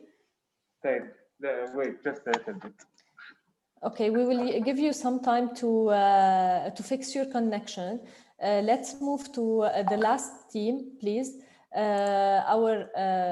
Our last team is Tech Fertilizers. Team Tech Fertilizers, please, if you can. Can you hear us? Yes, for sure. Please share your screen, get ready to pitch, and you will get 4 minutes to pitch, 5 minutes of Q&A. Dear jury members, sorry for the inconvenience. Please, we will be doing now. Tech Fertilizer will be pitching, so please make sure you are putting the notes on the first column in your sheet. Okay, thank you. We are agri-coders, okay, not Tech Fertilizers. Okay, your team on the your name on the sheet for the juries is Tech Fertilizer, so this is why. Please go ahead, start your pitch, and your time is on. So hello everyone, we are agri-coders, and our project is Tech Fertilizers. Nowadays, farmers are obliged to buy pesticides for high cost with the increase in USD price and the increase on the demand, in addition to the lack of scientific background and awareness, and the lack of composting, which affects soil nutrients and fertility negatively, and decreases the farmer's net income with the high expenses and increases the price of vegetables and fruits. So mainly, we need to support farmers with methods and practices to increase soil nutrients and fruit yield, use organic matter in lands as alternatives for pesticides and fertilizers, and provide composts and pesticides alternatives and sell them in LBP.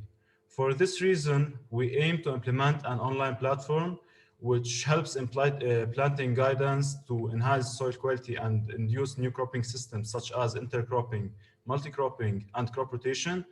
And in addition to considering planting history, and collecting organic matter such as food waste and leaves and other organic matter that are going to be fermented and transformed into compost and provided to customers at lower prices. And for sure, everything has competitors. What we'll do is collect agricultural waste for low prices, provide farmers with discounts on compost, and teach them money cropping systems such as multi-cropping and intercropping to plant different crops after each other or what to do. And our competitors are composting companies. Their problem is that they aim for high profits. But of course, we can do partnerships with them, which helps us in marketing and selling our products. Regarding the growth strategy, we are gonna do partnership with big companies. We're gonna do also premium subscription where subscriber can consult an agricultural engineer and have full support if he faced any problem, and many more features. And this is our demo.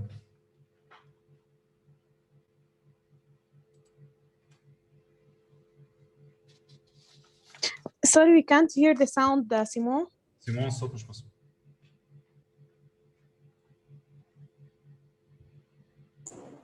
Simon, can you hear us? Yeah, okay, please share with sound. Okay. When you share your screen, share with sound. In the first page of Tech Fertilizer, you will be able to see our services as well as contacting us. In the next page, you will be able to sign in or sign up.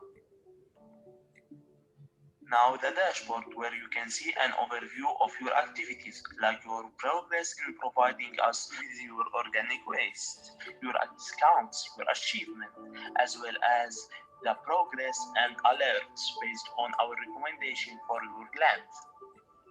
Composting page to order a picking up of your plant weights, as well as add the needed information like the amount, the type, and pick your location. Our smart system will help you in the crop rotation and other recommendations based on your land histories and other information. Our platform will be responsive, user-friendly, and in Arabic language also to help our clients in Lebanon and around the world.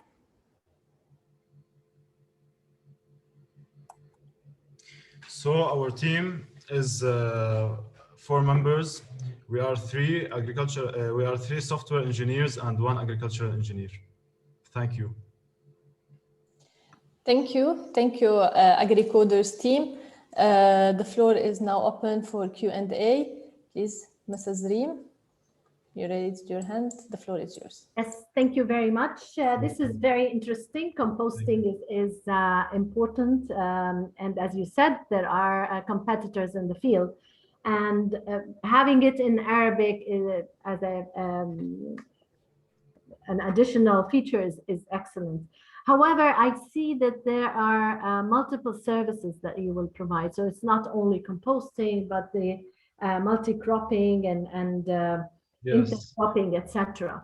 And you have 1 agriculture engineer within your team, and the rest are. We have 1 agriculture engineer in our team, which is me. But also in my team, I have many doctors at AUB, which I can contact anytime. And we are already established many. We already talked to many doctors at AUB. Yes, this is a bit of a weak point in the product design. You are expanding while your core experience is mostly IT. So how are you going to manage that in terms of also feasibility if you're going to use outsiders for advice and outside experts? I would like to reply to this question. So as we are a software engineer, that will help us to develop and implement the platform. Because what we needed from agriculture experience is the data to be fed in our platform, where our algorithm will use it to give the prediction or the recommendations for the user.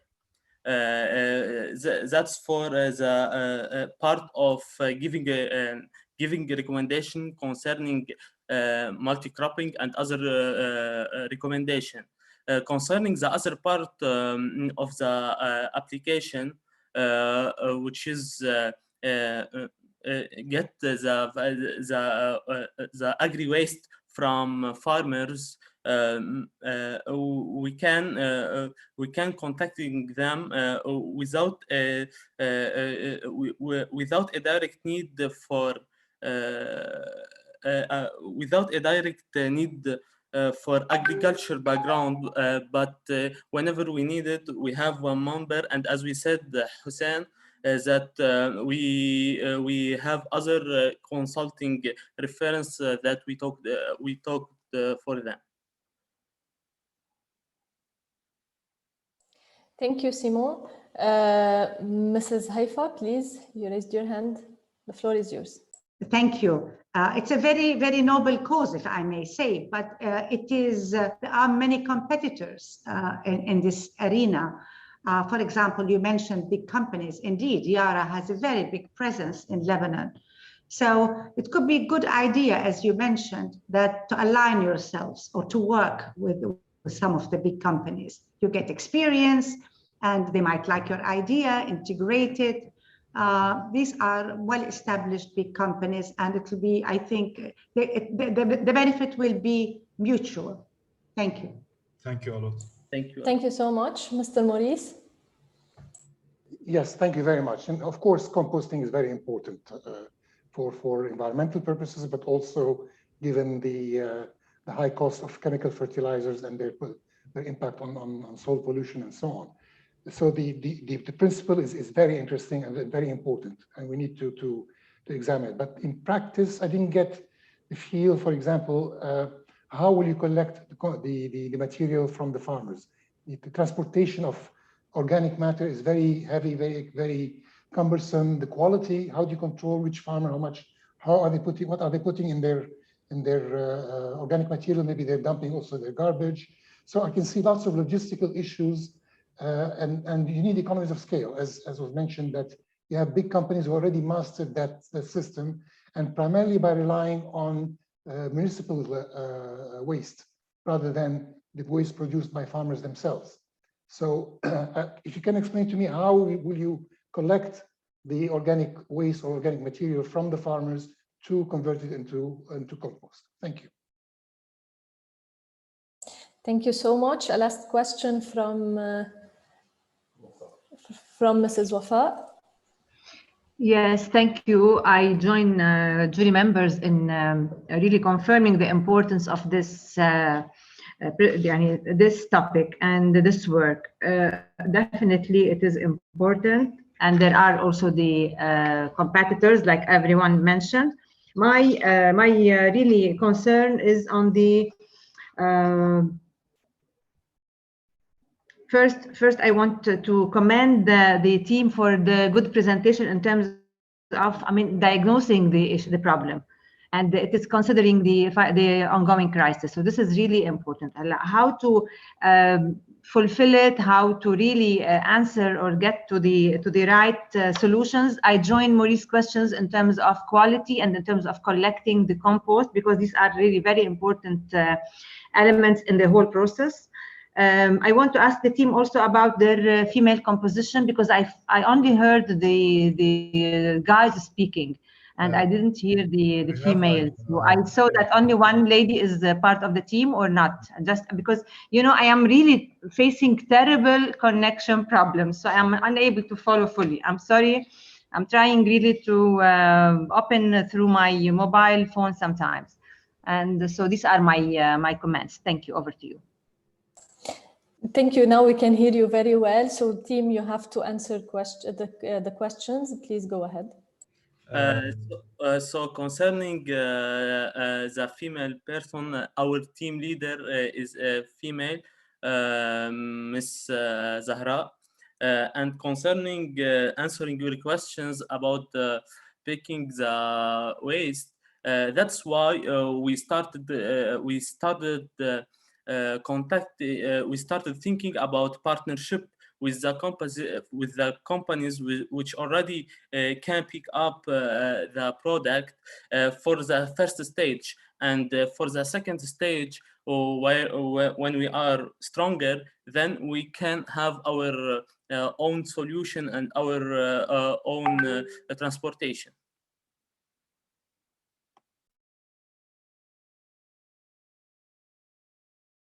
I hope this answered the questions. Over to you, Sevak, for the last team.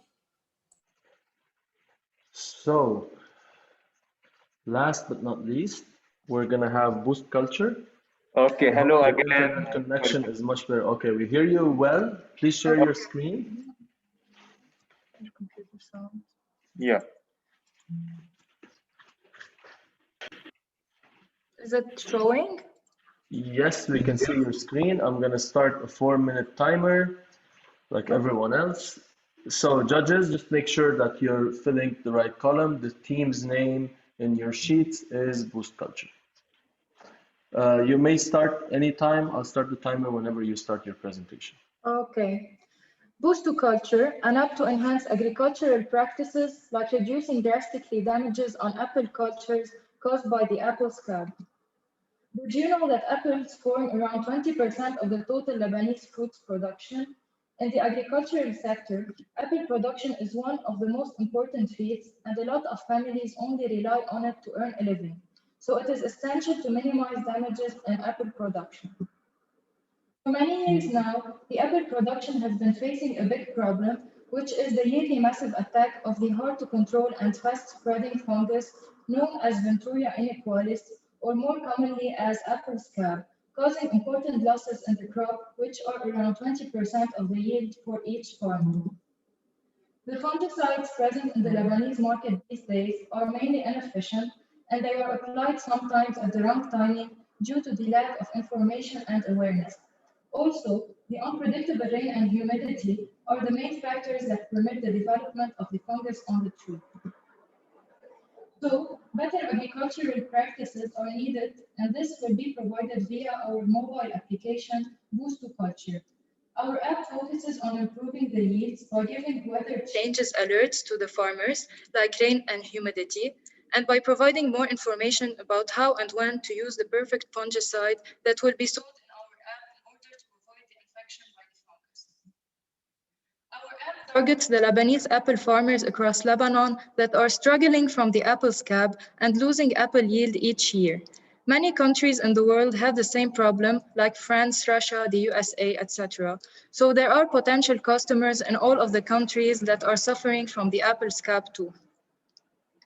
Our main revenue stream will be through a store selling products to enhance and protect cultures, and a monthly subscription by which the farmers will be able to use the application and receive the needed alerts and information in order to produce apples of better quality.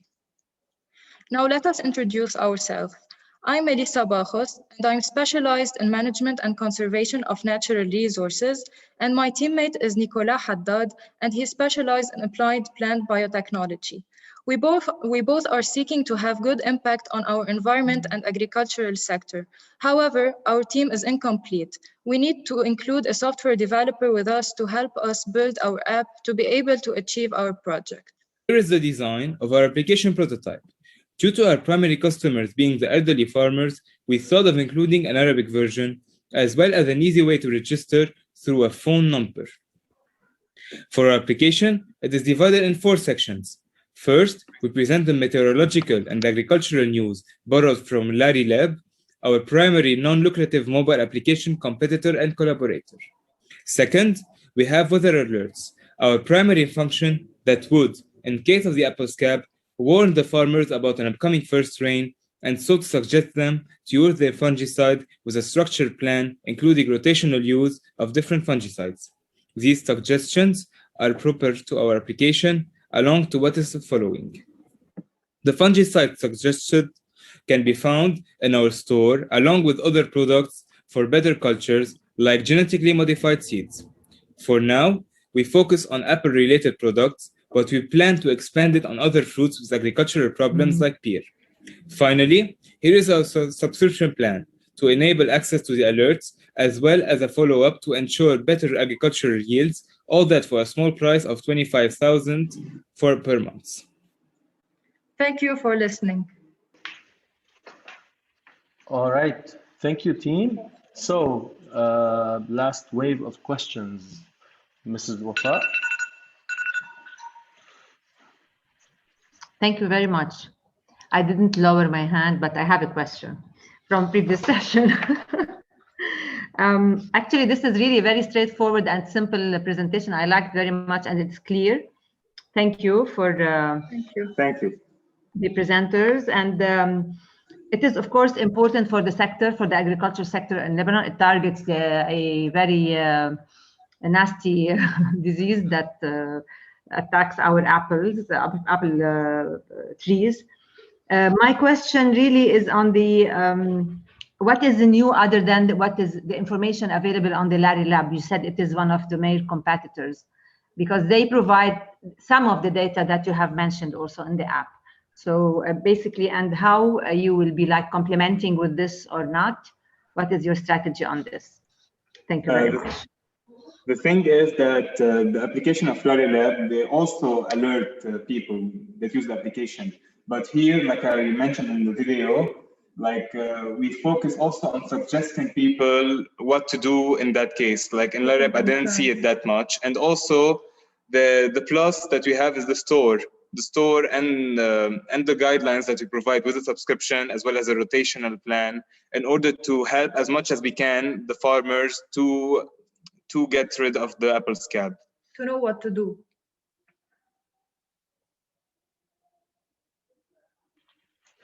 All right. Next, Mrs. Haifa. Thank you. there is no better apples in the world than the Lebanese apples. So I really commend you and congratulate you on taking this endeavor. Thank you. And my question is, have you addressed every aspect of the problem, or are there still issues covering this disease that you need to address? Thank you. Yes, we want to do more research on the resistance of the fungus. We want to know if the fungicide is really inefficient that we are using in Lebanon, or if there is a resistance on this type of fungicide. So we need to do more research in the next step. So we have an idea, indeed. We have still an idea about how the fungus works and all that stuff. Like we went to Larry and Dr. Elvis Girgis. He helped us a lot. He explained to us the whole process. Like also we plan even after that to try to work with the litter, because the spores of the fungus are on the litter. So we plan also to take out this litter, help the farmers, and make of it also a compost that we could resell to them. So, but that is a plan for after. Thank you. All right, Constantin. Quick one. Look, it's a great initiative, badly needed. So I echo what you heard so far. The key, it's a mindset shift. What you're trying to do is you're changing a bit the way that these farmers are thinking. So my question to you is simple: have you approached already some of those farmers and validated what it would take for them to convince them that this is what they need? And have you validated also financially? Can you actually make money out of it? Are they willing to pay the membership fees that you're asking for? Was there any customer validation at this point in time, or it's too early? The thing is that primarily we had another idea, but after we did the workshops with the Berytech, we thought about the field validation and the turning pivot. So when we went to the field, actually we got about this information and we got about this idea. And we saw how much farmers were complaining about this stuff, like how much the yield was low. And also from these farmers, a lot of them were women, like part of them, and they were even participating more in the answers more than the men. So I guess they are willing to pay. Yes, and we went to Aura, and I have friends there that are young, and they are now working with their parents. So I talked about our idea. We can't hear you. I'm sorry, we can't hear you. I'm not saying it's on. شيل الماسك. Okay, so I was in Aura, and I have friends that work with their parents in the apple production, and I told them about the idea, and they really were interested in it, and especially that they will be downloading the application, and it will be providing a lot of information on how to use the fungicide. They don't really have a lot of information and awareness about this problem, and so they were really interested. We also want to work on the psychology of the business. Like when I learned, we present the fungicide, so the fungicide can go to the store directly. It's as easy as that. So we encourage them to buy. All right, Mrs. Wafaa, you had your hand raised at some point. Do you have a question for the team? I think she's disconnected. All right, I guess we'll wrap it up. All right, Mrs. Wafaa, I was asking if you have a question. Yeah. No. All right, okay. If you want, you can turn off your video, Mrs. Wafaa. Your connection will be much better.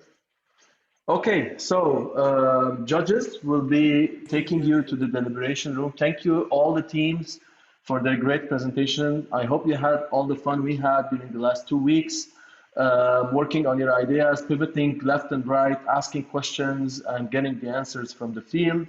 So we're going to go to the judges room. Basically, judges, we will have to click on join breakout room, and we will have a deliberation for the results, and then a few minutes after that for all the teams. We will be back with the results. See you in a few minutes. Thank you for the team. It gives me great pleasure representing the panel of judges who had the privilege to listen to you all today and to be inspired by you all to announce the results. The first winner today is Pure Farms. The second winner is Kawafungo, and the third project winner is Rivaland. Congratulations. Thank you all. We will hope that we will be on your expectation also. Thank you so much. Thank you for the jury members. Congratulations to our teams who worked really hard during this 10 days. Congratulations also for the teams who didn't make it, but get the learning curve and get to learn about all the things they learned in this journey, from starting the idea till presenting and pitching. So again, thank you for the jury members. Thank you for the teams. Thank you for the organizing team at Berytech, and thank you for the World Bank for initiating this amazing hackathon. Thank you. And with this, I would like to close this event. Thank you. Thank you. See you soon, everyone. Thank you all. Thank you all. Bye, everyone. Thank Bye. you. Bye-bye. Congratulations. Congratulations. Bye. Thank you for everyone coming. Congratulations. Bye-bye.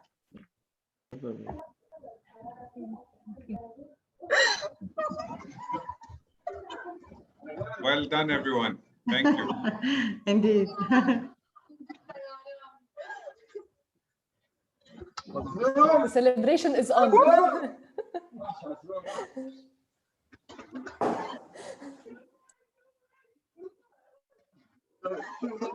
We need an after party. Okay. Are we muted? Should ask if we are invited. Are we invited to the party, Kawafungo? Sorry, we're not muted.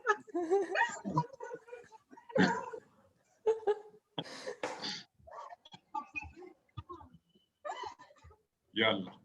Thank you, everybody. Thank you. Well done. Bye. Thank you. Bye-bye.